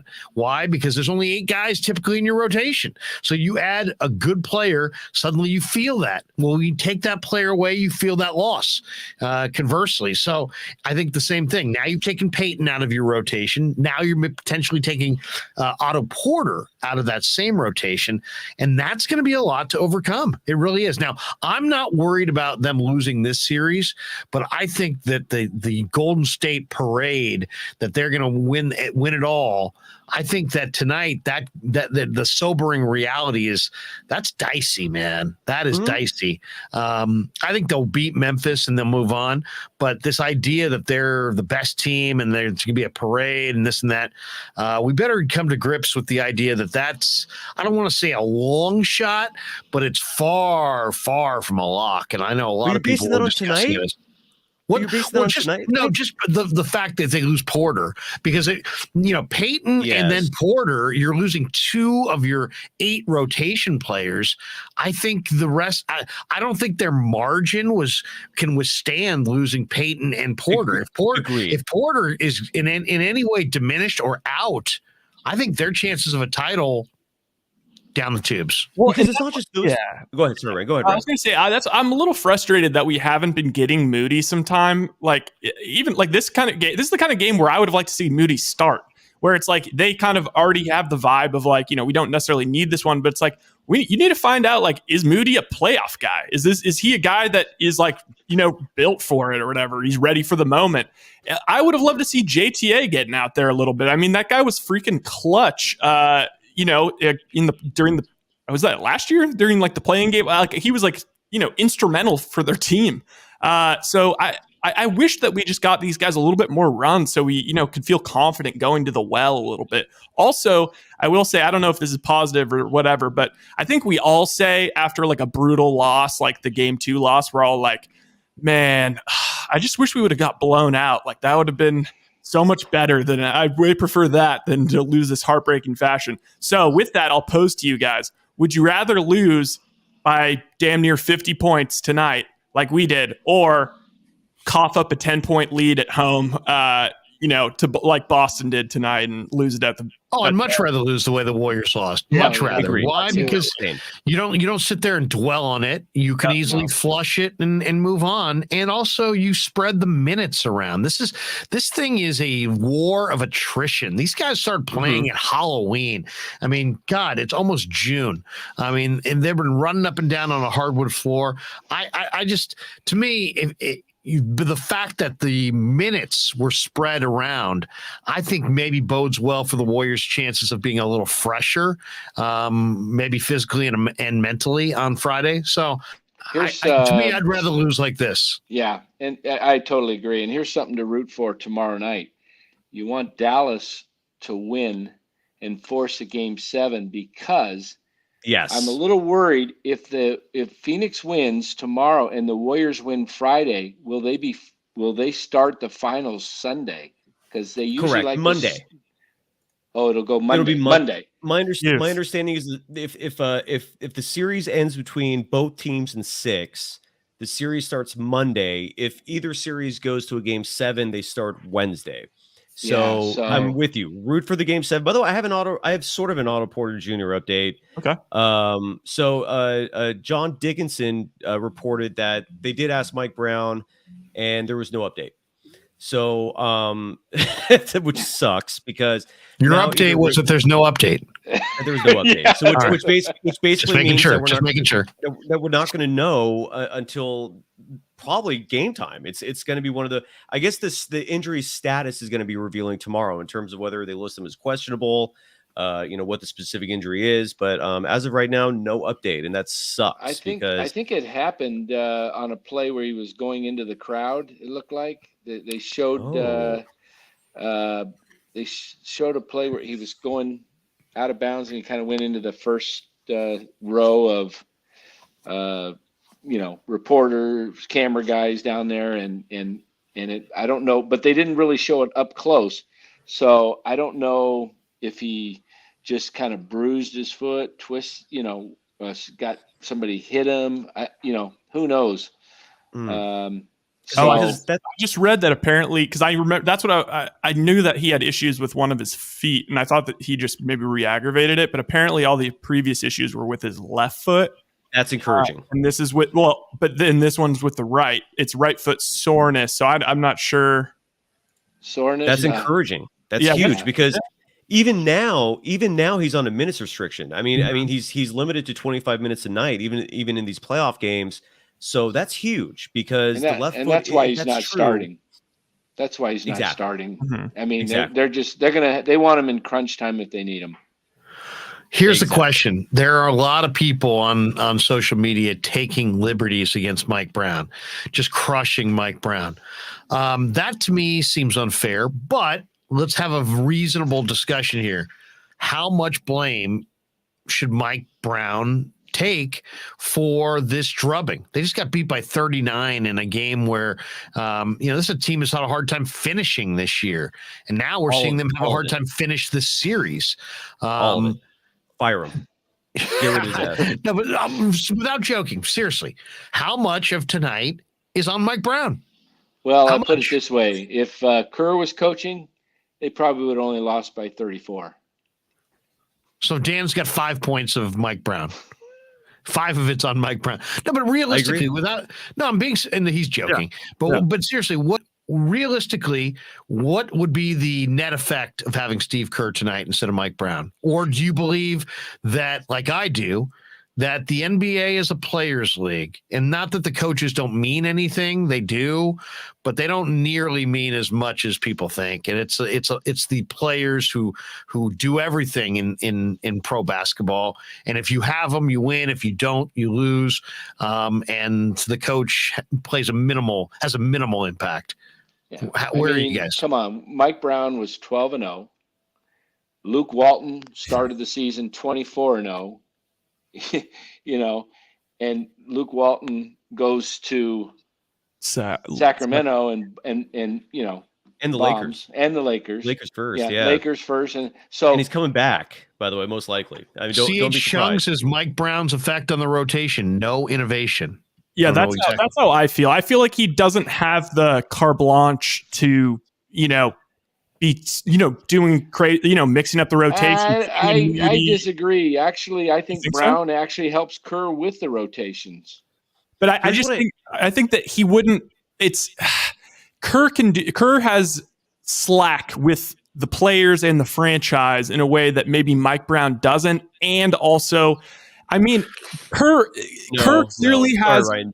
That's not true at all. Okay. That's not true at all. Here's what I know for certain is that Mike Brown is the hands down, and everyone recognizes this. He's the hardest working coach on the staff. He's the highest IQ guy in terms of X's and O's. He rides a Harley. What's up? He rides a Harley. Does he really? That part I didn't know. Oh yeah. Okay, I didn't know that, but I do know because again, I've heard this from multiple sources that. There's complaints that he's going to be sorely missed, and that if he's replaced by Luke Walton, there's going to be a drop off in terms of a focus on detail and attention. I know the players love him tremendously. The only thing I could say with certainty is that from these 2 games he's coached, I haven't seen third quarter adjustments like I see with Kerr, and it could just be an anomaly. Maybe that's the impact. I personally don't think Mike Brown's a better coach. Please don't mistake that. But I'm sorry to push back, Ryan, but it's just he is like highly respected and like it's even behind the scenes. Everybody loves the guy, and like everyone has told me repeatedly. I've heard this from a million people that like he really is the guy that gets there early, stays up late, like just working on the details. He became the quote unquote defensive coordinator for a reason. Like Kerr really loved him, and they're going to feel that loss. And all indications are Luke Walton's going to come back to replace him. And the question is, if Kenny Atkinson also leaves, then who's that other guy? There's a report tonight, not to interrupt you, but there's a report tonight that the Lakers are really interested in Kenny Atkinson and the Hornets. I hate that. And the Hornets are also interested in him. And if he leaves, though, this is where Iguodala could maybe step up and take a coaching position. Maybe a Leandro Barbosa, who's already is an assistant. That would have surprised me. But they do need a defensive specialist because Ron Adams is kind of semi-retired. He's on a part-time basis. He's not as full-time as he was. So, C.H. Chung says bring back Alvin Gentry. Oh, that wouldn't surprise me. So I do didn't think do you guys feel like this at all though? Like I totally got you on the X's and O's and all of that, but just in terms of that feel and the pulse of the team and the pulse of the flow of the Warriors, I don't know. I mean, how often have we seen the Warriors in big games, in back-to-back games, not come out with their hair on fire in the third quarter? Like and then also like tonight, like, I don't know, maybe call a timeout. Like, I don't remember him using one timeout. I think he did. He did, but what's really, I mean, Kerr has said many times when they were at their best with Durant and Curry and, when they had all the guys, he said there's sometimes he's just so frustrated. He couldn't get these guys up to play. It is a players' league, and the players, if they don't bring it mentally, there's not a whole lot a coach can do. He can lay into them and try, but I think Kerr has learned a fine line where how far he can take these guys, and then when he just needs to pull back, and it's up to the, remember a couple of years ago, he just turned it over and said, fine, you guys coach. He let the players coach. So I mean, it is valuable, but there's nothing that Brown could have done tonight. Nothing. There's nothing that Phil Jackson could have done or Pat Riley. This was a game that the players did not show up. Well, PJ Carlissimo could have done something, but other than that, no. Yeah, he would have got the Spreewell treatment. Okay, right? let's fast forward to Friday. There's no Kerr. Yes. And Mike Brown's going to coach again. And Mike Brown calls. Wait a second. Mike Brown's in the chat right now. And he asks us right now. He's asking us in the chat, hey, guys, love the Krueg show. This is Mike Brown in the chat. He said, love the Krueg show. Some of the negative comments on me are a little harsh. But since you guys know so much about hoops, can you each come up with a solution or an idea for what adjustment I can make going into Game 6? Thanks, MB. So Mike has just weighed in the chat. Yeah, I think it's bring Jackie Moon out on the Harley. Yeah, exactly. That might be a good transition. I don't know. Is Steve Coach available to give us some insight? Is he in there? I see him. I see he's in the green room, but it says where's your bro? Is he around? We're bringing in a fivesome. We're making it a fivesome. Or if he wants to just call in, he can do that too. Is he in the green room? Yeah, he's in the green room, but it doesn't. It says device not connected. Yeah. He's back there in the green room, just trashing the thing. He's drinking all of our booze, and he's trashing the room. Speaking of booze, these Coach Emilios just think they own the place. No, speaking of booze, I have another positive for you for Friday. Oh, okay. And that's You're bringing booze? That's going to be a rollicking night. Is that what they didn't have the last home game that the Warriors will have for this one is booze, alcohol. It's going to be, I mean, people are going to be liquored up and sauced, and they're going to be ready to go. So I'm expecting the noise, baby. Bring it, Chase Center, please. Jay Hutch, by the way, from Murfreesboro, the Krueg Show Murfreesboro bureau has checked in, and he says, "Have a great rest of the show, guys. I'm getting some Z's. That's a good idea. That's a good idea. I'm ready to Jay follow Hutch. that path. So have you said everything that you have to say before we let you go, and we'll talk a little Giants here without you? I'm gonna I'll finish it one more time with my list of positives to leave Dub Nation on hopefully a nice note so you can sleep better. Because if you're like me, most of these games bother the ever living shit out of me. Part of my French, but it's like you said, man, blowouts don't bother me as much. It's going back to the 2011 Super Bowl, 2012 Super Bowl, whatever that was, when the Niners lost to the Ravens. I would have been a million times happier if they did not make that comeback in the second half. Like, they were getting their ass kicked at halftime, and I thought the game was over and I was going to be at peace with it. then those damn guys make a comeback. They're 1 5-yard play away, and they don't get it. That kills me to this day, man. I still got a pit in my stomach over that. So I like blowouts, man. I'm at peace with those things. Because you don't have the coulda, woulda, shouldas, right? Exactly. It's just they lost. Yeah, What are you gonna say? You got your doors blown off. So, but with that said, again, we got Game 6 Clay coming, and this is if we'll find out if the old Clay's there's any remnants of that left in that body of his. Game 6 Clay. Hold on, Cy, hold that thought. Rye, get the door. Get the door. Find out who's at the door. Hello. Hello. Hey, this is Steve, Dan's brother. Oh, hey, there he is. There he is. All right, Steve, hold on just 1 second. Saatsaz is making one last point before he checks out. Yeah, the rock was rolling and he just hit a bigger boulder. It stopped for a second. Damn you, coach. It's all your fault. I'm blaming you, Dan. I'm not even going to call you coach. I'm just kidding. I'm totally kidding. I love you, coach. What was I saying? Game 6 Clay, anomaly. This was a blowout. They mailed it in to begin with. You got a sauced up home crowd. You got a Grizzlies team that it doesn't have the experience yet to handle a huge road game like this is going to be. I can safely speak for all of us in saying you felt the tension in Game 4. That was a tense, tight game. Wait until this game. This is going to be. I mean, get your the alcohol needs to be flowing because you need to loosen things up a bit. So I'm excited. I think the Warriors will pull this off, and I'll see you guys Friday night. Maybe I'll get a cocktail myself. I'm not a big drinker, but I might make myself one. So if they win, we'll be celebrating, and if we lose, I'm going to need it to numb my emotions. So, Cy, awesome. You were on your game, man. We appreciate you. Likewise, we'll talk to you, Cy. Love you guys. Cy Saatsaz is checking in now. Cy's in the green room, but we kick him from the studio. You can actually ban him from the studio. Did you see that's one of the options? I'm like, oh God. So is Steve in the studio or is he just on the phone? He's on the phone. Do we have Steve? Steve, are you there? Yes, I'm here. Could you guys hear me? Yeah, we got you. So Steve, tell us now, Steve, you're a former Pac-12 official, right? You've actually Pac-12. Say that again. Danny, what were you saying, Dan? Oh, I said he was a coach in the junior college and also at St. Mary. I'll let him tell you. He can tell you his background. All right, Steve, tell us your background, Steve. Well, I was a basketball coach for 44 years, and 30 of them at the junior college level.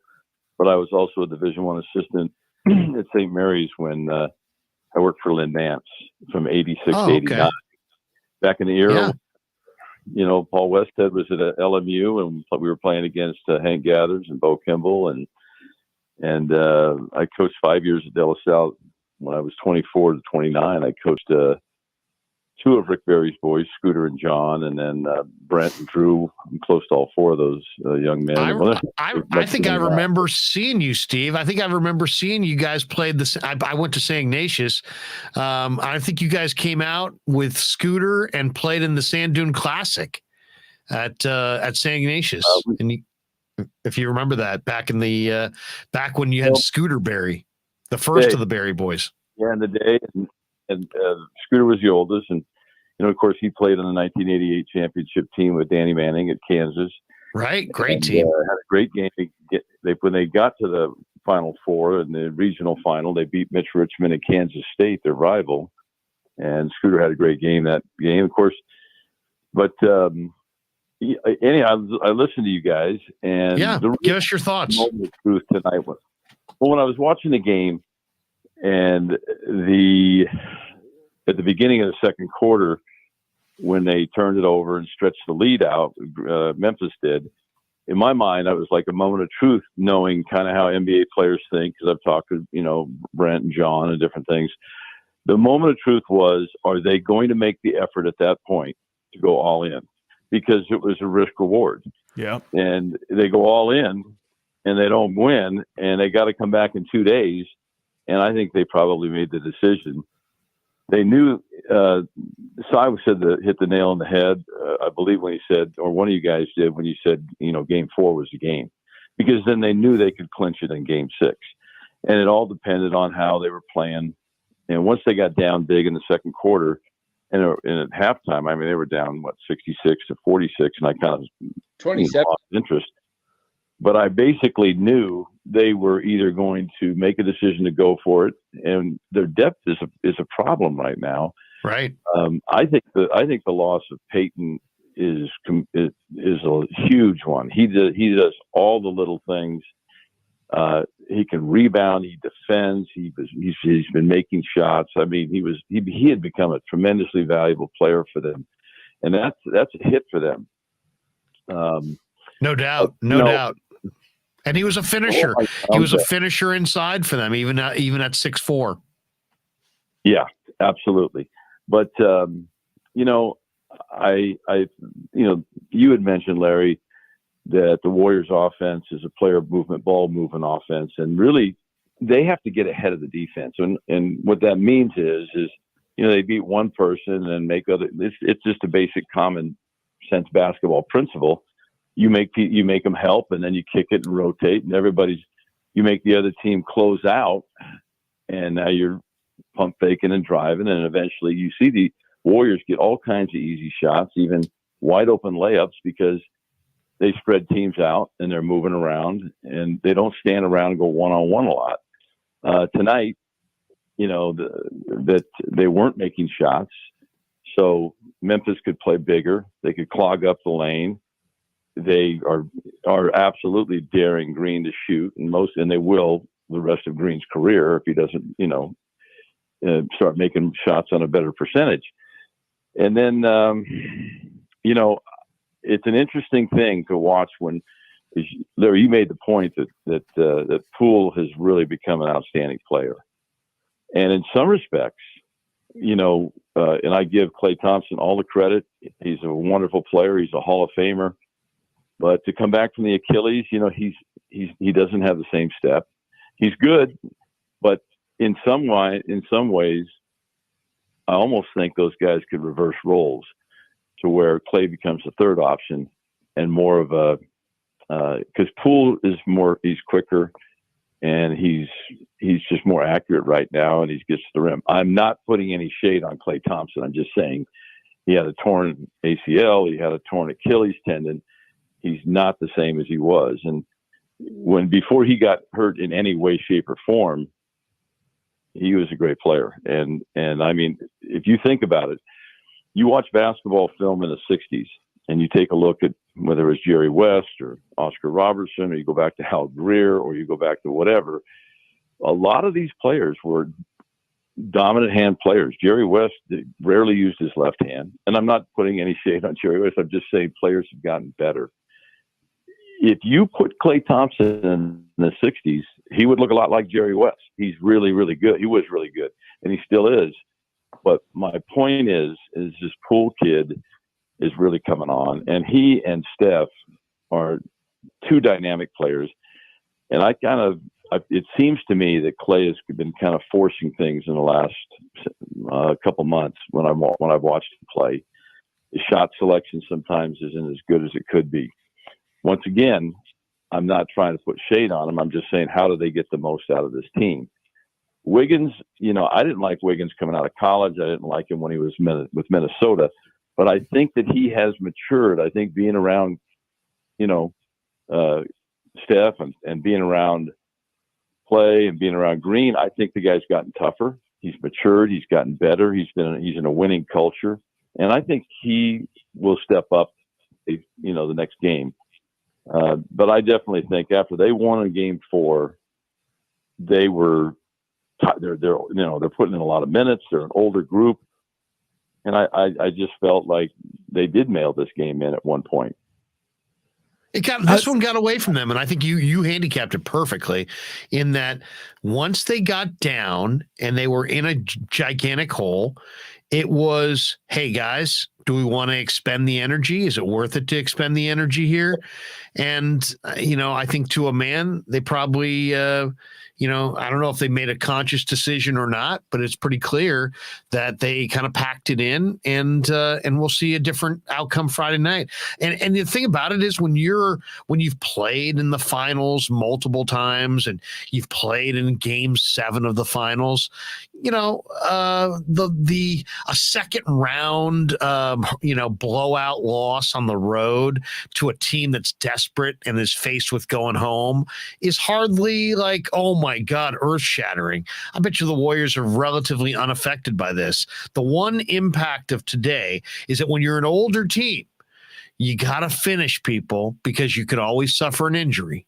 And they weren't able to finish. Now they've got the Porter injury to go with the Peyton injury, and you lose two of your key, 8 or 9 rotation players, and that there's an impact that's going to be felt from that. I still think Golden State gets it done in Friday night in Game 6 and moves on. But more than anything, I think what tonight showed is that this idea that they're going to waltz through the finals is a pipe dream. That's not happening. This thing's going to be nip and tuck all the way to the finish line. Yeah, no doubt. And and the greatest, and Larry, your whole career has been involved with sports, is the greatest, X factors, always injuries at any level. In fact, tonight I was watching a little bit. I turned the channel and watched the Penguins were playing the Rangers, and Crosby goes down. Well, that completely changes Pittsburgh's team. So, I mean, it really, the injuries are a factor, and nothing's a sure thing. And going back to, two things. So first, I wanted to thank you guys for having me on. And then second, thank you for allowing my brother to have his dream come true. He's loving it, and my brother's always we have. He knows. I'll say this: Danny knows his sports, man. Danny knows his sports, and that's not me blowing smoke. I think everybody at this point, when you're talking about these games afterwards, and you're hitting multiple sports, and you're 20, 30, 40 opinions in, there's no place to hide. You either know what you're talking about or you don't. And I think we all understand he knows what he's talking about. It's all about. Do you have a platform? And now we have a platform. Well, no doubt, and I'm the oldest. He's the youngest. We have a brother in the middle that was a tremendous athlete and played free safety at Cal in the late '70s. Was recruited by Mike White, and then actually had a shot with the Minnesota Vikings as a free agent. But he was a tremendous athlete. He had 10 varsity letters in high school. Our brother Ron, and they were legit. They were 3 in football, which he was the best at, but he was also a heck of a baseball player. 3 in baseball. 2 in basketball, and he actually did the triple jump and long jump during baseball when he could with the track team. So he was our claim to fame as an athlete.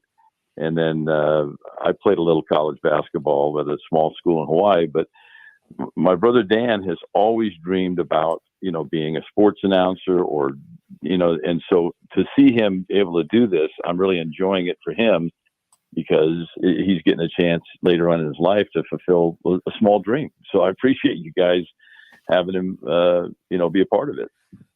Well, when he said, hey, you know what, I'm going to be a sponsor, it was like, we couldn't, what can we say? Get out of here, beat it. Lock him in. What are we going to do? Lock him in the green room and say, don't drink our booze. I mean, and then when all of a sudden he started making sense with some of his points, it's like, I can't say I'm smarter than him. He's making better points than me. So eventually we just caved in and said, we're about a week and a half away from calling it the Dan Coach Emilio show with Ryan Smith and Larry Kruger. Well, hey, listen, I wanted to, since you, I have such a somewhat of a history in basketball. So the WCAL, you were St. Agnes, right? With St. Ignatius, yep. Bob Drucker, yep. Bob Drucker is a heck of a coach. And of course, was. A coach I always respected, and I know he was your arch rival at Sacred Heart, was Jerry Phillips. Jerry Phillips was a great coach. Ron Isola was a great coach at Reardon. Ron Isola, and he had those great teams at Reardon. with Mullins and Terrence Mullins and Chris Monk, and before that Padilla, who started San Jose State, and Hess and those guys. Yeah, Reardon had some ball players for sure. Reardon was great at basketball, basically in the late '80s and 90s. Oh, we would go over there when I was coaching at De La Salle. We would play Coach Isola's team, and then when I was at St. Mary's, we took a good player off of there, Eric Newman, who went up to. Eric Newman was terrific. He was a 6'3" post player. And he was a great player for us when I was at St. Mary's. So as a basketball, when I was at St. Mary's, I was a graduate assistant. And just a side note, all the graduate assistants would work together. It was the WCAC, and we used to have mandatory film exchange. So you pick 3 games from the preseason and from everybody, and they were all VHS, and you send them in the mail. But I would send them to the grad assistant at San Diego for Hank Egan, and that was Randy Bennett. And then I would also send them to the grad assistant at Gonzaga, named Mark Few. And so, I've kind of grown up with those guys. I ended up going the junior college route and staying I was at Diablo Valley College for 30 years. But, and even Brian Katz was at Sacramento State. He just retired, a friend of mine. He was Santa Clara, the grad assistant for Carol Williams and Dick Davey. So, but, it was quite an exciting time when Hank Gathers, Bo Kimball, Jeff Fryer, Lowry, all those guys. Yes. Hey, Steve, I went to a LMU game against the Australian national team, and I was looking at college. I was in high school. My dad took me down there. We caught LMU and the Australian national team, and we're watching this, right? And it was like, Westhead's playing this breakneck pace, and these kids, these guys from Australia were pros, so they're playing that fast pace back at them. The final was like 177-168, something like that. And my dad looked at me at the end of the game. He's like, "Man, that was a hell of a basketball game. There was a lot of action there." And little did we know, we're watching arguably one of the highest scoring games in the history of college basketball. And that team was, it was sad what happened to Gathers, of course, and Kimball. I was at the Coliseum when Kimball honored Gathers in the tournament by shooting a left-handed free throw in his honor. But man, that team with Westhead and Fryer and the pace that they played, I've never seen basketball as entertaining before or since. Yeah, that was quite a team, and they made it all the way to the Elite Eight without. Yeah, didn't Vegas knock them off with was it Larry Johnson, Grandmama, and Stacey Augmon? I think so. Yeah, and then speaking of Vegas, Steve has a story. He played college basketball at Hawaii Hilo, and we were talking about Michael Cooper the other night. They beat Michael Cooper's team at New Mexico, but I'll let Steve tell you about the game they played, the Runnin' Rebels that came over. I think it's the highest scoring game in history, college basketball. What happened with that one, Steve? Yeah. Well, it was amazing because when I went to UH Hilo, they were not affiliated with any league yet. They weren't NEI, they weren't NCAA. So we had a schedule where we played junior college teams from California. We also that year played Division I teams, and one of the teams we played was the number 1 team in the country, UNLV, and they had they had 6 NBA players on the team, from Glenn Gondrzak to Robert Smith to Reggie Theus to Lloyd Batts to Jackie Robinson, and Sudden Sam Smith, who played for the Bulls, and we had some good players, and there was actually a local guy, a sophomore player named Alan Tanabe, who had 32 points, a local kid. He was, probably about a 6 foot Japanese guard, super quick, and he still is a great athlete. I was just talking to Alan last week, but the final score was 162-111, and that was without the 3-point line. That was in February of '76, my freshman year in college. The next year, my sophomore year, we went NAIA. We had a bunch of really good California junior college transfers were recruited in. One of them named Jay Bartholomew from Santa Rosa Junior College, probably the greatest player ever to play at UH Hilo. And we did well. And that year we did beat it legitimately. I can actually tell you, I know the Hawaii referees cheat. I've watched it, but they didn't cheat in that game. Okay, they're the local officials, but we beat Nebraska when they had. We beat University of Nebraska, and we beat the University of New Mexico when Norm Ellenberger was coaching, along with Michael Cooper and Billy Reed, who later played at USF. And then later on, we played in North Carolina, Charlotte, when they had Cornbread Maxwell, and we lost to them. But we went on to go to Kansas City, and we won a couple games, and then we got knocked out by Illinois Wesleyan, and their center was Jack Sikma. Wow, a young Jack Sikma. Yep, a young Jack Sikma. And we had a really good player from LA Harbor. They had won the state championship in 1975. Dennis Johnson, who played with the Celtics, played with Gilbert Hick. One of the great point guards, the late DJ Dennis Johnson, was terrific. Yeah. So really, I started coaching my junior year in college. I had an injury, so I didn't play after my sophomore year. Started coaching a couple of years there on the Big Island with high school, and then came back and coached in high school at, a couple of years where Dan and I went to high school, and then I was at De La Salle for 5 years, St. Mary's at 3, and then 30 at DVC, and I just retired a couple of years ago. But I still am in the basketball world, and I still enjoy very much watching it.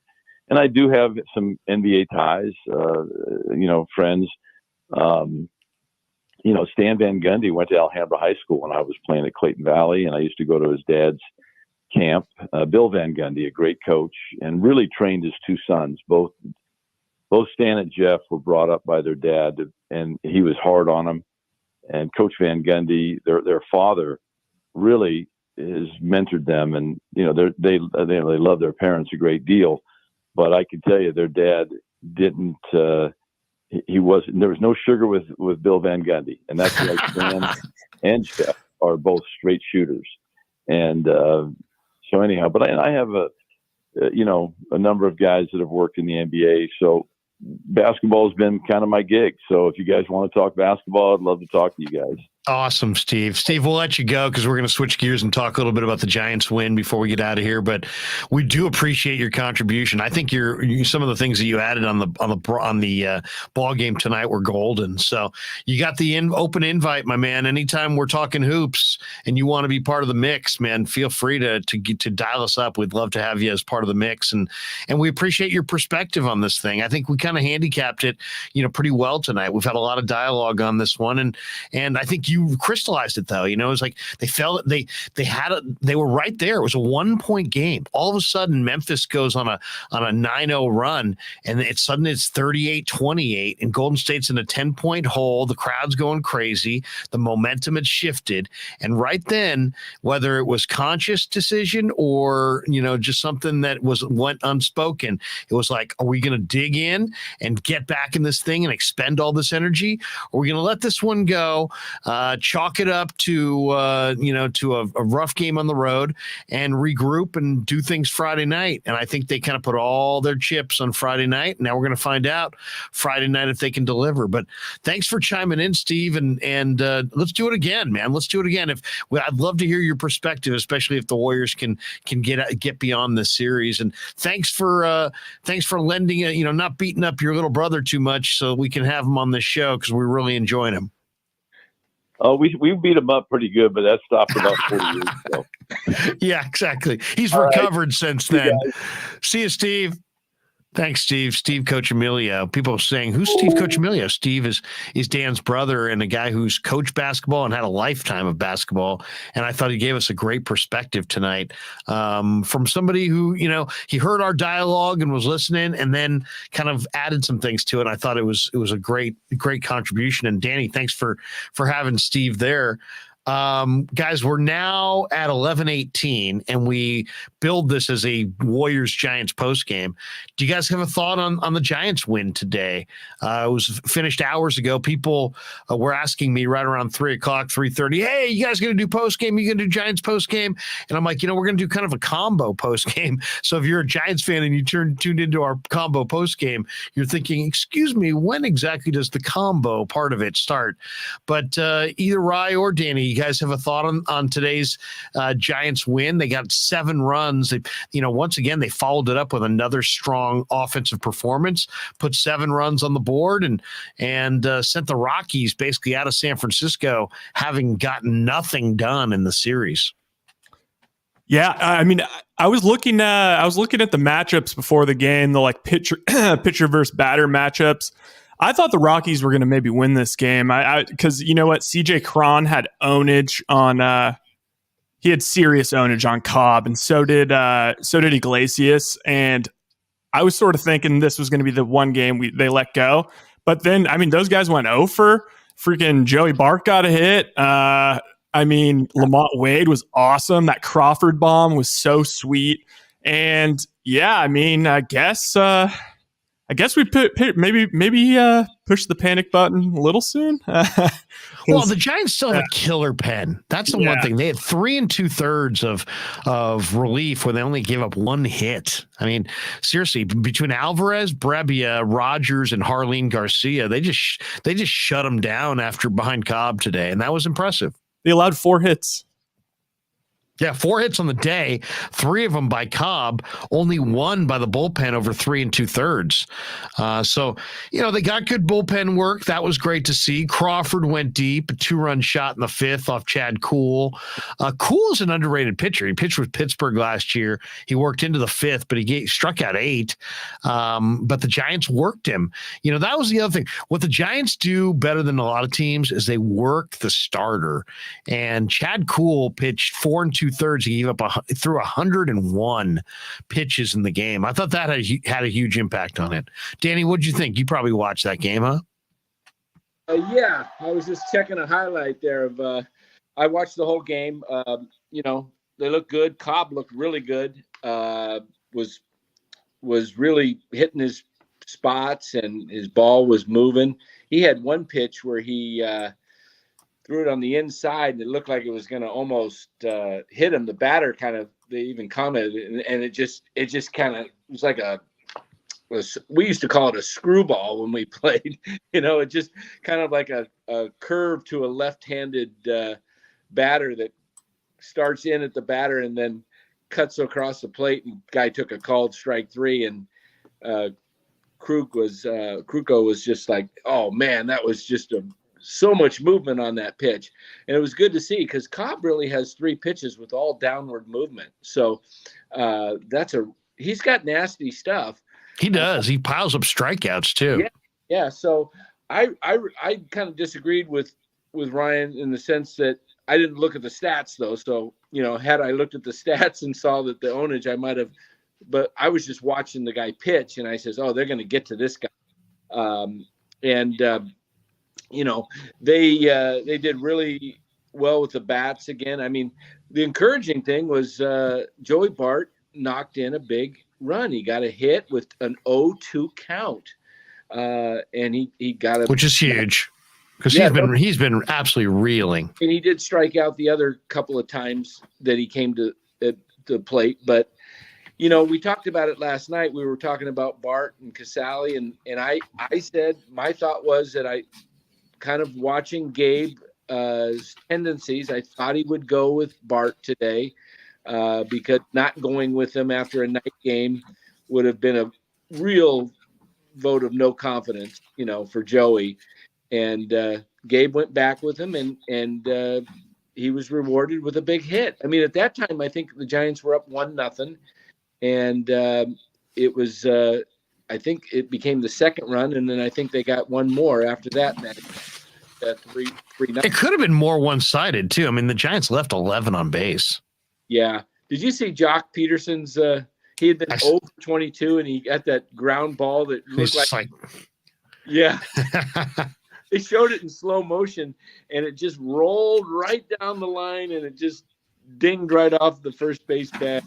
I mean, that's perfect way to break a slump, right? It was an impressive win. You know, it's funny. So the Giants win 7-1. They sweep the Rockies. They had lost 6 of 7. And then, you know, since Buster Posey Day, they're unbeatable. They've won 5 straight. They did make some moves today, guys. They put Jake McGee on the injured list. We talked about this. McGee's been not doing well, and the Giants don't wait around for you that much. If you're not doing well, they're going to figure out a way to get you off the field. Today, they figured out a way to get McGee on the injured list. Lower back tightness. Evan Longoria was in the lineup. He looked rusty. Today at the plate. But, you know, to me, the positives, one, Joey Bart lined that 0-2 fastball up the middle to make it 2-0 Giants in the fourth. And then Lamont Wade. I mean, Lamont Wade's now back. He had 3 hits and a walk at the top of the lineup. That was encouraging because they need Wade. They badly need Wade. Why? Because he can work counts. He can take pitches. He can get on base. So I thought that was huge. Colorado's now dropped 4 in a row. And the other thing I thought was kind of interesting is that the Giants made a trade today. They acquired an infielder named Donovan Walton from the Mariners for a right-handed pitcher, Prelander Baroa, who came from Minnesota, and then assigned Walton to AAA Sacramento. And then Mike Ford, the former Yankee, who they just got, they DFA'd Mike Ford. So I don't know what. And do we ever get word on what's up with Tyler Beatty? I haven't heard anything yet on Beatty. No, nothing on Beatty. But this trade with Donovan Walton is very significant in my view. Really? Yeah. Tell me about Donovan Walton. I know nothing about him. Yeah, he's a left-handed batter, plays second, short, third, and left field. And if you look at his minor league stats, I mean, he doesn't have great stats in the majors, but he doesn't have a ton of at-bats. So, but he's had 3 or 4 years up with Seattle with the big club. But he's a 300 hitter, makes a lot of contact. And here's why I think it's significant. I think it's a backup to Tommy La Stella if La Stella isn't what they hope he will be with his Achilles. Or if he blows out the Achilles, you mean? You're saying if La Stella can't make his way back into the lineup, you like Walton? If he just can't make his way back in, and it's a depth piece, he could be. I mean, they could get a decent offer for La Stella possibly if he comes back and he's hitting. Donovan Walton is a he's a 300 hitter in the minors, makes a lot of contact, doesn't strike out a huge amount, and I haven't studied him enough to know if he's works the count and all of that. But Seattle has a very similar approach in hitting that the Giants took on with their new hitting instructors. I was talking with some people down in Arizona a couple years ago that were saying that Seattle was one of the first organizations about 4 or 5 years ago to really take on this whole analytics with hitting. And so he's a 196 career hitter and he's 28. Yeah, but that's only the majors. He's only got a couple. Yeah, he's only got like 30 games. Yeah, so take a look at his minor league stats, though. Consistent. Like 290, like hits home runs. Yeah, I think one year he had about 13 homers. Was it 20 or 21 last year? Didn't he? He played at Oak State. He's hit 287 in parts of 6 seasons in the minor leagues. That includes a 302 average in just under 400 trips to the plate at AAA. He is hitting 294 through 12 games at AAA this year. He's a versatile defender. He's got a ton of professional experience in the middle of the diamond defensively. So, as you said, Tommy La Stella is we don't know about the future of Tommy La Stella. Right. So he's due back, I think, sometime in the next week or two at the most.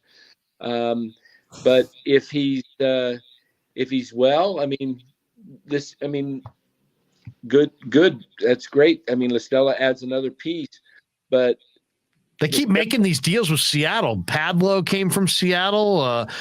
Ford, I think, came in a deal with Seattle. This is the third deal they've made with Seattle. That's kind of interesting. Like I say, I think they have a similar mindset to the analytics of the way of hitting and these hitting instructors, they all kind of work together. They all kind of a small circle.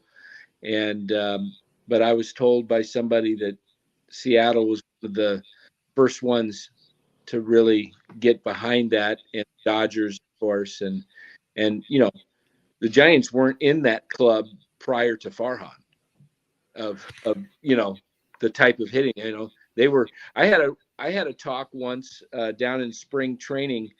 I'm drawing a blank with the former hitting instructor with the Giants just before. Was it not Klein? What was their Carney Lansford? No. It was before like what? 2017 or 18. You talking about Hensley Bam Bam Mullins? No, it wasn't Mullins. It was Joe LaFay? No. I can play this obscure minor league. Anyway, I asked him, I said, obscure coaches for 200. Thank you. Anyway, but the point is, the overarching point is what? Remember. Uh-oh. Danny's mic. What happened to Danny's mic? Danny, your mic cut out. I don't think you can hear us either. Danny. Sounds like he's making a great point, too. Your mic. Danny's mic is off. Okay, I'm going to remove him from the stream so he gets the message. Okay. So you know what? I'll add to it. I was just looked up some stuff. So he actually, what were you going to say? He won the 2019 Gold Glove Award for the entirety for all of minor league baseball. Really, Walton did. He's a fantastic kind of glove first guy who has shown flashes of having pop in the minors. But so it actually makes me. I mean, I don't know, unless maybe Farhan saw something offensively, but hasn't made an error in the majors. Well, that's the thing about Farhan. Every single one of these moves, Rye, you got to kind of research these guys because he doesn't make these moves for no reason. He's not picking names out of a hat. You know what I mean? If he likes them, that means the guy's got something he can add. And you're saying what he can probably add is middle of the infield defense. Exactly. And for a team that gets a lot of ground balls, maybe middle of the infield defense is something that Farhan is looking for. So that's interesting. That's interesting. Or it could be a bad sign, actually. It could be a sign that Tommy LaStella's Achilles is maybe very serious, and maybe they're not banking on LaStella to come back. That would hurt because LaStella's a pretty good offensive player. What? So who would you consider to be their second string shortstop? I guess like if Krueg was to take a day Tyro Estrada. It'd be Tyro, and I've liked what I've been seeing from him at second base. But how is he as a shortstop? He's okay. He's got a strong arm, and he's a little muscle bound, but I like him. I like him more than I think he's a little bit more trustworthy, a little bit more sure-handed than Dubon. Dubon has a little bit better arm, but I like Estrada at short. I think his real value is that he can put a charge into the baseball and he can play second, short, third, left, right. You know what I mean? He's very, very versatile. But he brings a little. The one thing about Tyro is that he brings a little thump. He brings he's got a little bit of lightning in that bat. He had a couple more hits today. He scored a couple runs. He's a real nice acquisition. Definite major league player for sure. 100%. Yeah, I love Tyro, and I mean, then like he was saying, it seems like he's kind of a platoon. Like he can play all over. Like he's played games in the outfield. He's played third base, shortstop, second base. And I mean, I don't know. I was just thinking, if Krueg has to take a day off, or maybe they're like, hey, Krueg, you know what? You can DH today, maybe because. I mean, I don't know. He's such a good defender, but also he's getting up there, and it'd be nice to be able to have a seamless, another Gold Glove type shortstop be able to replace him. No question. And, who was the guy the Giants had from the White Sox who was in camp? Let's see. Danny's now back with us. We'll see if Danny's mic's better. Danny, how are you? Are you back with us? Dan, can you hear us? I think he might be just set up. I think he said his battery died, which means maybe he's on his phone now, or I don't know. Dan, can you hear us, bud? He cannot hear us. You were saying a shortstop from. Oh yeah, the guy who won the Gold Glove in the American League at second base a couple years ago, who played with the White Sox. The Giants added him to their farm system last year, and then they eventually had to give up on him. But it kind of shows their mindset, which is, defense in the middle infield is obviously valuable. And if you can have guys who can pick it, it helps you win. I mean, in an ideal world, you have guys who can pick it and hit. But if you're looking for replacements and backup guys, I'd almost, if you can't get a guy who can swing it's awfully nice to have a guy who's a tremendous defensive player. So yeah, or he could be like the infield version of Duggar, maybe with he had his best offensive season last year, hit 300 and 13 and maybe it's a thing where it's like kind of a half game platoon. So maybe you start, one of your middle infielders, and then maybe you bring this guy off the bench and he plays, in inning 6, 7, 8, and 9 in the middle infield, and say, maybe he's a guy you go to with a lead when you want to get some of your players off the field, and maybe he doesn't hurt you because he's a good defender. So. It's another player to think about, another option for them. But the one thing about Farhan is he's, look at this lineup today. Lamont Wade, he acquired him for not much. Jock Peterson, he signed for 1 year and $6 million. He got Mauricio Dubon in a low-cost trade. He got Mike Yastrzemski in a minor league deal. He was mired in AAA with Baltimore. And he gets Tyro Estrada. He gets Luis Gonzalez with an astute waiver pickup. I mean, their lineup and their resurgence and their whole renaissance as a team is almost directly tied. I mean, have they improved their minor league drafting? Well, we think so. Right? We don't know it, but we think so. But there's no real proof of that at the major league level yet. And are they signing a bunch of big name free agents? No. Are they spending a bunch of money? No. What is their 107 win team, and what is the turnaround of the organization really attributable to? Farhan and somewhat one-sided, low-cost, under-the-radar type moves. And he's now put together a series of these moves, and the Giants are a contending team. Now, I don't know if they're going to win it this year, but they are 19-12 out of the gate. And that's with just having lost 5 of 6. So they're playing pretty good. And Farhan has kind of shown Rye that he's got an eye for that play. I mean, he made this point to me. He said, in our belief, there are a lot of guys who are not in the major leagues that are major league caliber. And we're going to try to unearth some of those gems in the minor leagues and bring those guys to the major leagues and give them opportunities to contribute. And he's done exactly that. He's done exactly what he said he was going to do.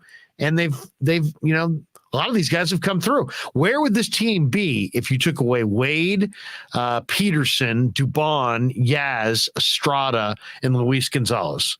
Yeah, you know what I mean? It's insane. And so that's what I was going to ask you is so do you think part of just the overwhelming philosophy is just he thinks there's an inefficiency in, these guys that are, maybe between 26 and 29 that have, maybe only had a cup of coffee in the big leagues, and, other organizations look and they're like, why are we spending our time with this guy? If he was 21, that's one thing. Then he has upside, but this guy's never going to be a player. And he just pounces. He's like, they're cheap. They're adults. They know they know their role. They're willing to sacrifice. And yeah, I mean, it's you know, And it's he's looking for traits. He's looking for traits, right? He's looking for guys who have traits. Now, what are the traits he likes? He values on base percentage. He values guys who work counts, who take pitches, who grind pitchers.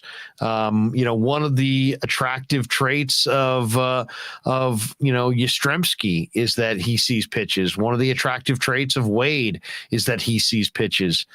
So he's looking for guys who see pitches, guys who command the zone. And he's also looking sometimes for guys who, maybe once upon a time were thought to be highly rated prospects. Luis Gonzalez is one of them with the White Sox. He was thought to be a highly rated guy, and then it hasn't happened for him. And now, his value has dropped, and somehow it was a waiver wire roster deal. And Farhan was there with enough flexibility and enough conviction on the player to snap him up. And now he's got a Luis Gonzalez who looks like a pretty good line drive hitter. So in a lot of ways, Farhan has done exactly what he said he was going to do. But to me, when he said he was going to do it, it didn't sound impressive.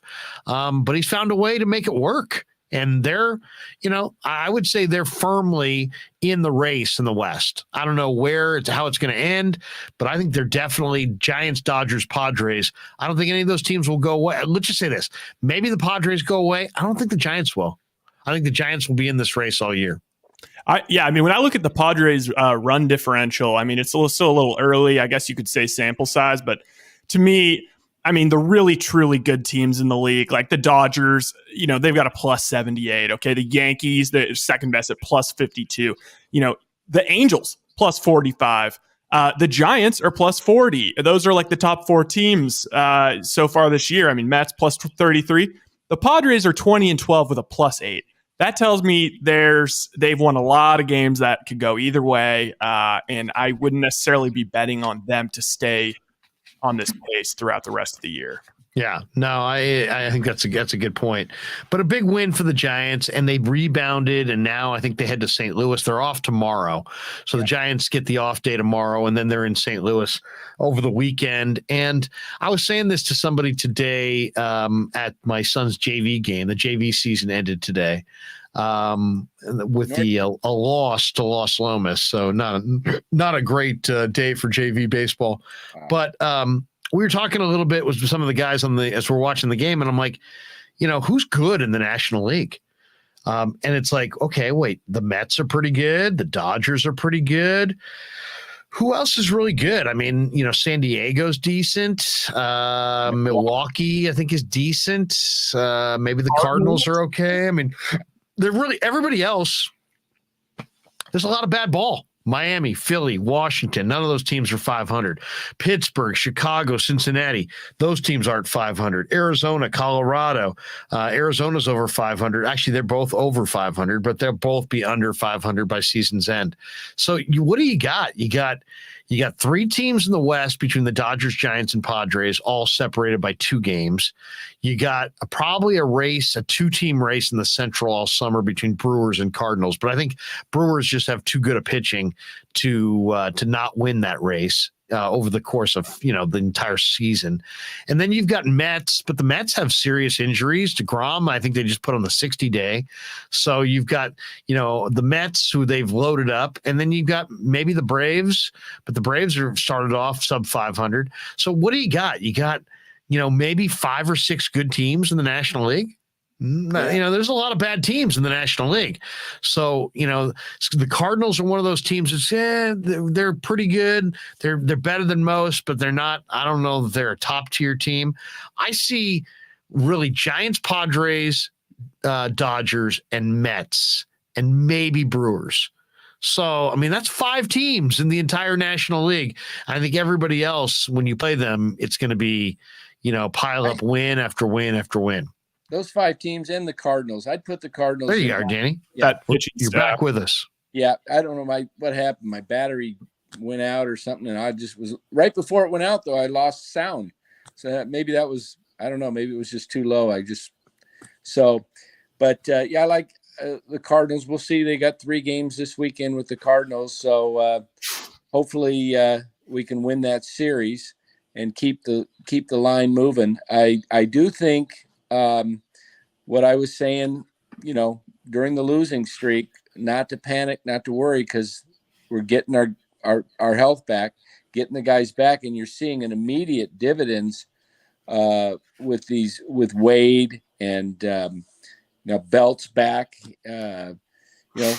It's just and it becomes contagious once the lineup starts moving.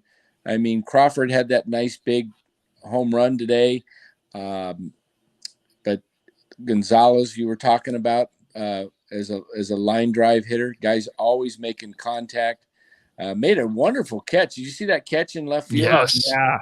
Yeah, that was big, Yeah. especially after he had a couple of miscues out there this past few days in left field with the winds and everything. To make that catch was awesome. Mark Graves says, Danny telling us Giants fans to relax. Relax, everybody. Well, on pace. If you look at the percentage, you're looking right now at about a 99. We said in the beginning they're a 90+ win team. And what's the surprise so far in baseball? Here we are. It's May 11th. Who's the surprise? The Angels? Angels. I would say the Angels, but it's finally putting it together and having Trout healthy. I mean, they missed Trout almost the whole year last year. I mean, after the first May or something, he was gone. I really think if the Angels can stay healthy, if Trout stays healthy, they stay in the race, add another pitcher, they're going to be very tough. And Mike Trout in the playoffs? What the heck's that going to look like? No. Yeah. Did you see Cole Kuiper's tweet today? No. What did he say? It's something to I do follow him too, so I'm not sure why I didn't see that. Something about the is everybody kind of still irritated about the 2002 loss because the Angels are becoming my second favorite team. Oh no, I know. I like the Angels. I like rooting. I respect all my friends in LA that, maybe they grew up in Orange County and they became Angels fans and they didn't hop ship to the Dodgers. Honestly, the final four teams could be we could be getting an LA, New York. Very possible. Angels are fun as far as, think about how many guys on their team are incredible to watch. Yeah. You got this lefty rookie who's 22, just threw a no-hitter. You got Trout, who's the best player in the game. You've got Shohei Ohtani, who's probably the most the player you want to see maybe the most since Ruth. He's a once in a lifetime kind of a player. Yeah, when is the novelty going to wear off with that? Because I'm just like, if he's an all-star pitcher this year and like even just a borderline all-star hitter, like at what point does he not win the MVP? Because like, how could you possibly be more valuable than him? Well, I know. That's the thing. And that was my argument, though, last year is that, people were like, oh, well, come on. He's got to win the MVP. He's a hitter and a pitcher. Okay, well, wait a second. We can just give him the MVP every year going forward then because nobody else is a hitter and a pitcher. You know what I mean? It was kind of a weird thing. It's like, it's a weird precedent. And it's like, it's weird to be like, well, he's the MVP because he hits and he pitches. Well, okay. Does that mean he could have just an okay year hitting and pitching and that it's still going to be incredible? It's still going to be unlike every other player in the game. Are we just going to award him the MVP going forward for doing something that everybody else you would think would want to do but can't do? It seems odd. It's like I need to see him be a dominant hitter or a dominant pitcher, and then whatever he's not dominant at hitting or pitching, he's got to be still among the leaders, right? Before I'm going to say MVP. Yeah. I think a lot of people are still annoyed that Trout, like that's always been like kind of an annoying argument. It's like, Trout for MVP, but then it's like every year the Angels miss the playoffs. And now it's funny. It's like, what the hell? Like you have Trout and like, he's not even your MVP favorite. Like he's not even the most likely to win MVP on your same team. But Ohtani hit a freaking grand slam and shoved the other night in the same. I think he hit 2 home runs actually. Yeah, he did. Yeah.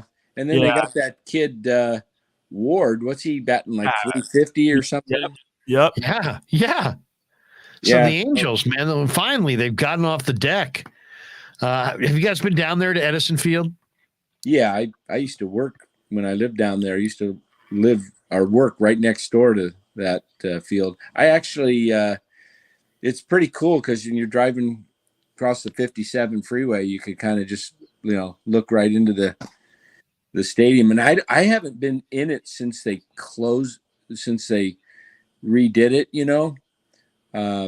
but and they redid it a number of years ago. Yeah, so it's been a while since I've been there. But it's funny because the Angels and the Dodgers. I've got a good friend who's a Dodgers fan and an Angels fan, and he kind of gives he gives me a hard time. Him and I go back and forth every day talking Giants Dodgers trash to one another. But he was all ticked off today. The Dodgers can't even beat the dang Pittsburgh Pirates, I think they beat them like 25 games, or like it was like the first time they've beaten them since like 2018 or so. Yeah, they had lost 16 or 18 in a row, something like that. That's ownage, as Krueg would say, ownage. Yeah. Yep. So, but I was telling him, I says, Dodger fans and Angel fans, I've got friends from my time living down there, both of them, but they're just totally different type of fans. I mean, it is, and he goes. I was wondered, what it would be like to live right there, because it's a bedroom community. There's a lot of people who live in Anaheim. Imagine every night, there's fireworks, right? All summer at Disneyland, every night. Ryan, seriously, you're living in Los Angeles now. If you're living in Anaheim or Anaheim Hills, okay, it's a Tuesday. It's 9:00, fireworks. Oh, it's a Wednesday, 9:00, fireworks. I wonder, do people get tired of that? Or is it just like, we went down to Disney. I tell you, we went to Disneyland earlier this year, and they have that new Star Wars ride or whatever. And it's like a performance. Yeah. It's like it was bizarre. It was so bizarre. I guess I don't know enough about my Star Wars, because my kid's like, Dad, this is going to be great. It's going to be incredible. We have to get fast passes and blah, blah, blah, and sign up at 6 a.m. And then all of a sudden we're in this eternal line. And then it's like this Academy Award performance, and these people are like doing this acting around you, and you're sitting there trying not to laugh in their face, because you're like, I'm just here kind of on a ride, and now you're getting all serious Star Wars on me. I don't know if you guys are familiar with the ride, but it's as I said, it's like watching a performance. I know I've heard of it. Like I've kind of wanted, because I'm at that age where it's like, probably the next time I go to Disneyland's like going to be when I have a kid, or right. But although I went there once in college with a buddy. Just we showed up similar to Cy shows up to the beginning of these Warriors post games, and we had a pretty good time. I just hate the fact that they're called the LA Angels now and not the California Angels or the Anaheim Angels. They're not anywhere near LA.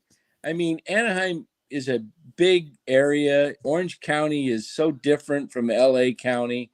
I know they did it for marketing purposes and everything, and they used to be, when they first came as a franchise, I think they were the Los Angeles Angels. Go with the California Angels. That's like the California Angels. That was. I love the California Angels when they had Don Baylor and Rod Carew and Bobby Grich and Doug DeCinces and all those guys. Absolutely. California Angels. Yeah, they were. I would say almost for marketing purposes, like if I was like the Clippers or something, like I would just change my name to like the Hollywood Clippers, or like I'd want to differentiate myself from the Lakers, because it just feels like the little brother. Well, I know they're trying to get their own arena right down the road, which I know the Lakers have been fighting them on that. But if they get their own arena. Mark Graves says, give me Space Mountain. All right. So I almost yacked on Space Mountain, right? So we're down there. Space now. Do you guys remember what Space Mountain is? Yep. It's basically like a roller coaster in the dark. Right.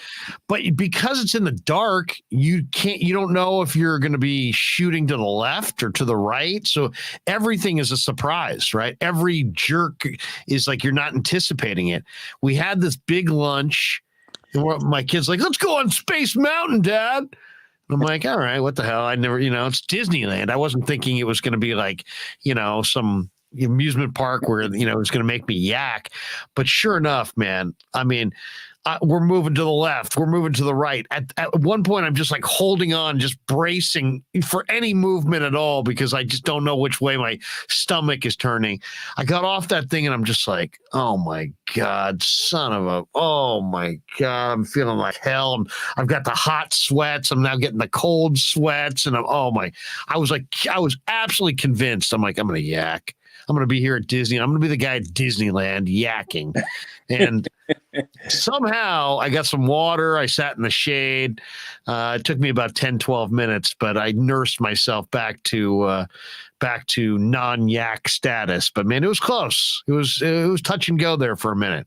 Is that an age thing for you guys? Like, do you notice that you get more queasy? Yes. Now that you're older? Oh, right. yeah. When I was a young guy, I'd go to amusement parks and I'd go on the, whatever ride all day, all night, up and down, shake it, up, down, whatever. Didn't matter. I felt great. Now you shake me around a little bit and I'm like, ugh. I don't go on those anymore because I've had a few concussions. Yeah. And it just starts getting me nauseous and headache, dizzy. But when I was a kid, oh man, I was at the Santa Cruz Boardwalk. The Giant Dipper, the Big Dipper. Yeah, I'd go on that thing. That thing's violent. Yeah, but it was fun. Oh, it's fun. I wouldn't do it today because no, I've had too many concussions. I'll tell you where the amusement parks have jumped the shark. So we went to the Santa Cruz Beach Boardwalk last year. They used to have bumper cars. Yeah. Now they still have bumper cars, but they don't want you bumping into each other. Oh, yeah. What? Yes, I'm not even joking. Why have bumper cars if we're just going to go around, like 5 miles an hour and not bump into anybody? I mean, that's the fun part is, that's all traffic. Yeah, seriously. I mean, it was the most annoying ride of all time. What happened to bumping? And they're like, oh, yes, we outlawed bumping long ago. We no longer bump. It's bumper cars. It even says bumper cars. Yeah, I used to lean into those things, man. Oh, yeah. Just try seriously, to get it. Just kinda, give it that. It's like a high school football tackle. You throw those shoulders out there. When you got someone on a blind spot and you come up on the side and then just boom. Or the person that's going the wrong way and you just go head on. Yeah, exactly. Sorry. Oh man. Good times. All right. It's time for us to bolt for the door, guys. Somebody hit the lights. No, let's thank our sponsors. And Danny, you're one of our sponsors. So why don't we start with you? Tell us a little bit about securemoney.com. Tell people who maybe need a financial analyst and somebody to help them kind of prepare for their economic future, that if they sit down with you, if they meet with you, if they talk with you and call 925-628-9966, what that experience is going to be like and what kinds of things you're gonna is it take one sit down, one visit, and what's that experience going to be like if somebody utilizes your skills to plan their retirement more successfully than they have it planned currently. Yeah. Well, it'll be their worst experience of their life. It'll be like bumper cars. It's just going to be absolutely, it's just going to be a nightmare. I will lock the room up and they will not get out until they sign on the dotted line. Yeah. Have you ever seen the movie Pacific Heights? It's going to be similar to that. Danny will stalk you and he will terrorize you and put roaches in your house and terrorize you and your wife. Now, but go ahead, Dan. Tell them the truth. Very, very low key. Somebody gives me a call when my prospective clients that become clients, it always starts with a call and an introduction and just getting to know one another, finding out what your goals are with your finances, what you want to accomplish. And what really separates what I do from a lot of other advisors is I work in safety of securing your assets so that the products that we use are designed to grow with the market, but never lose any of the principal values. So, when I named the company Secure Money, it truly is secure in that you cannot lose any of your principal. If you want to take the risk, call the insecure money guy. Right. So no, Who's not doing quite as well these days? The insecure money guy. Yeah, Mark. It's a rough read. Yeah. So, give me a call if you've lost some money in the market. I can help you make some of that up with a 10% bonus. For example, if a client had 100,000 and lost 10 grand and was down to 90 grand, we can get you a bonus of $9,000 on that 90, and you'll be right back up to 99 and never go below that. So that's what we do. Give us a call, low key. If you just want to find out what's available, what's possible, give me a call. There's no charge. I don't charge for meeting the first consultations. Yeah, consultations are free, and we'll go from there. Sounds good. And securemoney.com on the web is the website. And if they go to your website, what kinds of things do you have on the website? Yeah, we've got some videos of the market that talk about some of these types of things, products. We'll use what we call an indexed annuity, which is safe, that grows with the S&P 500 or different other indexes that are out there. And we got some videos on that, just so you can get a little bit of information on what that might look like. We've got some live thing on the market that'll update what's going on in the market. It's pretty simple website. We don't put a lot of stuff out there that is complicated. Most people, when it comes to their finances, they don't want a lot of charts and complicated things. They just want to know, especially the people I work with in retirement, they just want to know that their money's safe and they're not right. And then it's going to grow, it's going to grow, and that it's safe, and they're not going to lose their nest egg, and that tomorrow is going to be better than today. And they're on a solid plan. I think most people, I don't know if the average person today is intent on beating the market, or if they really just want to keep up with the market.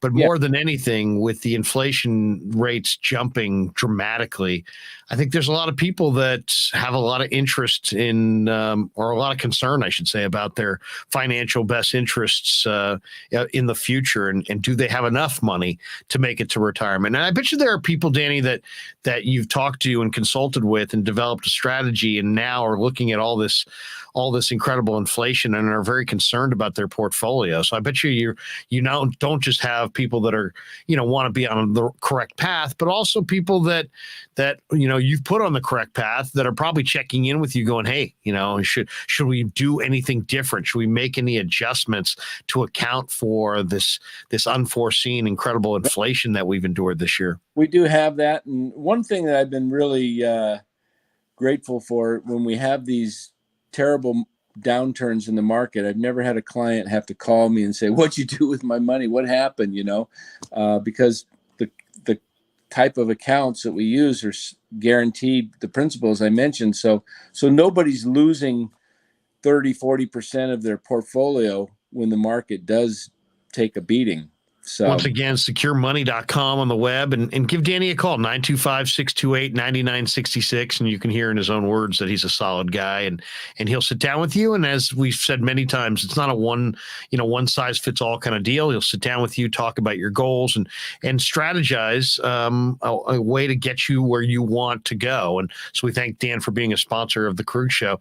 We also want to thank Casey Bateman and the good people at Tellmetrics.co. You say Tellmetrics.co. Well, Well, if you're an orthopedic surgeon, an occupational therapist, a chiropractor, a physical therapist, Telmetrics.co is designed for you to use in your practice and will greatly benefit your patients. Telmetrics uses computer vision and artificial intelligence and actually provides a platform for outpatient rehab therapy services, both in the clinical and telehealth environments. Using Telmetrics can improve your patient's experience and much more. So for all your sports injury and physical rehabilitation needs, if you're a physical rehabilitation specialist of any kind, be sure you go to the website, telmetrics.co, TELMETRIX.co. We also have merchandise. Do we have our overlay with the merchandise there that we can? Absolutely do. Okay. Let's see where is our overlay with the merchandise on it. There you go. Okay, you want one of the Krueg Show t-shirts? You can get a Krueg Show podcast t-shirt. We're housing them currently at Caceres Menswear in Dublin. So their phone number is 925-560-0400. More importantly, if you're in the Bay Area, stop by and say hello to Tony Cacera and all the good people at Caceres. Maybe buy yourself a suit, but definitely pick up a Krueg Show podcast t-shirt.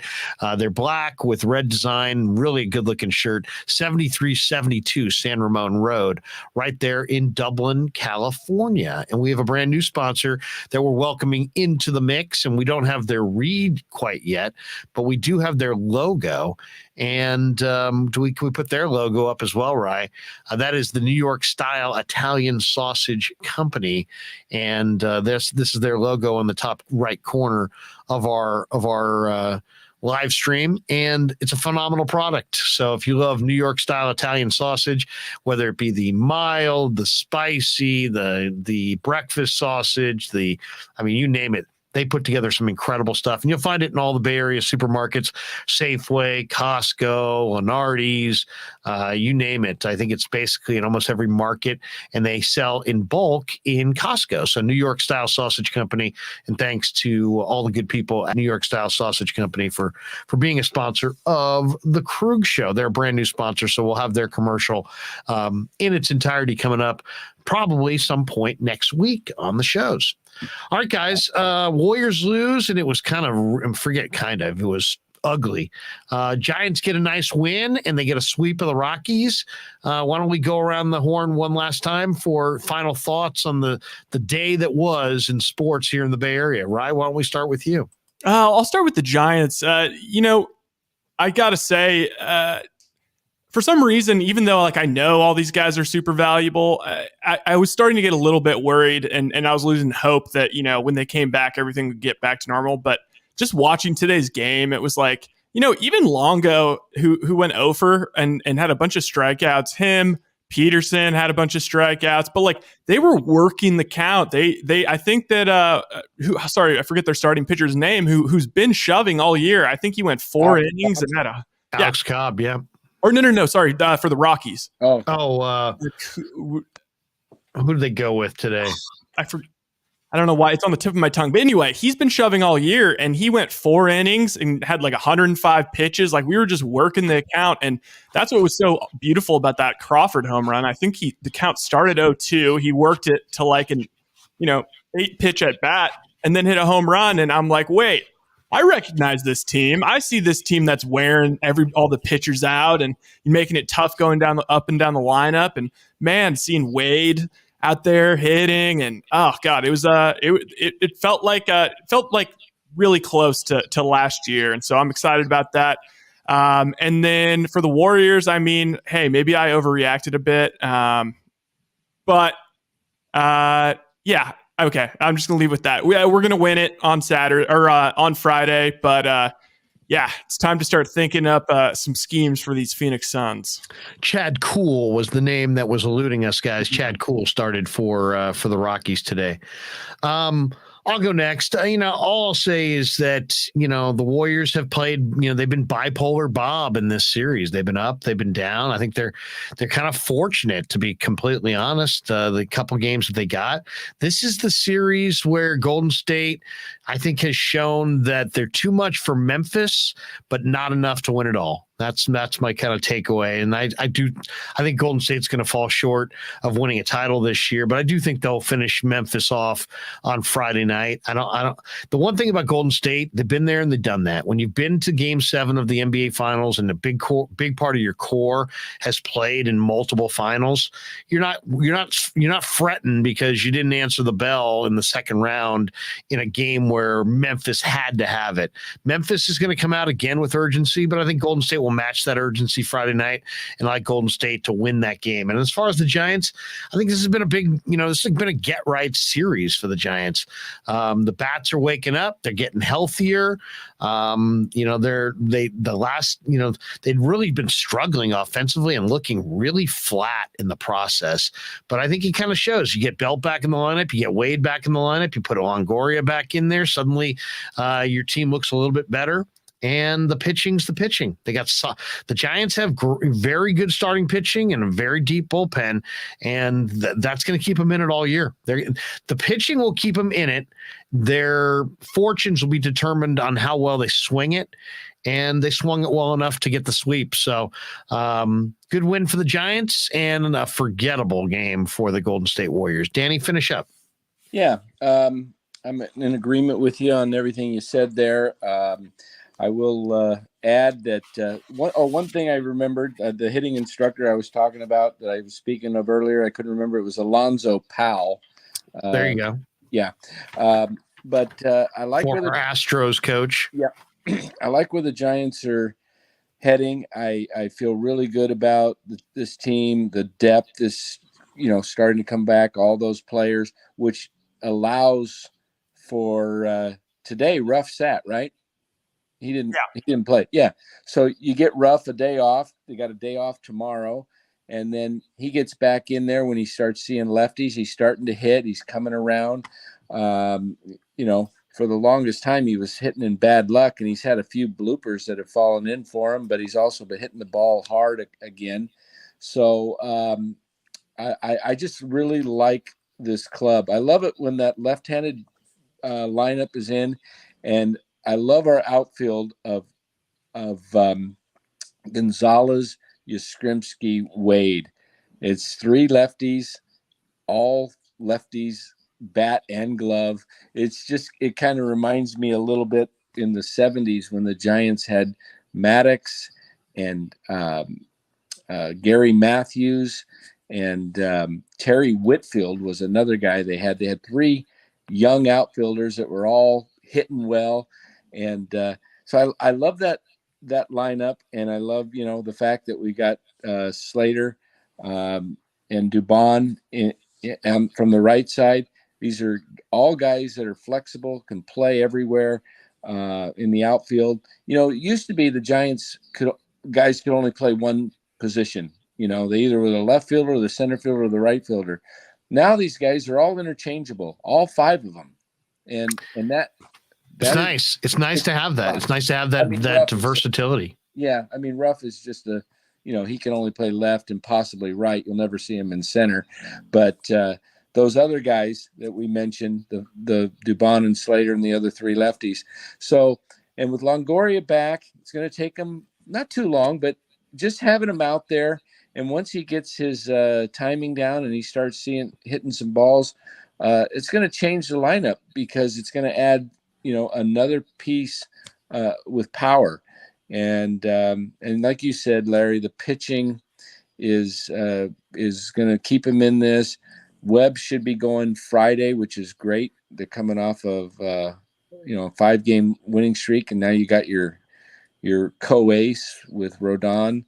I'm sure we'll see Rodon will probably go Sunday, I'm guessing. It's a tough place to win, man. St. Louis is a tough place to win. It's been a house of horrors for the Giants for many, many a year. So I'm eager to see Logan Webb getting them off on the right foot Friday night in St. Louis.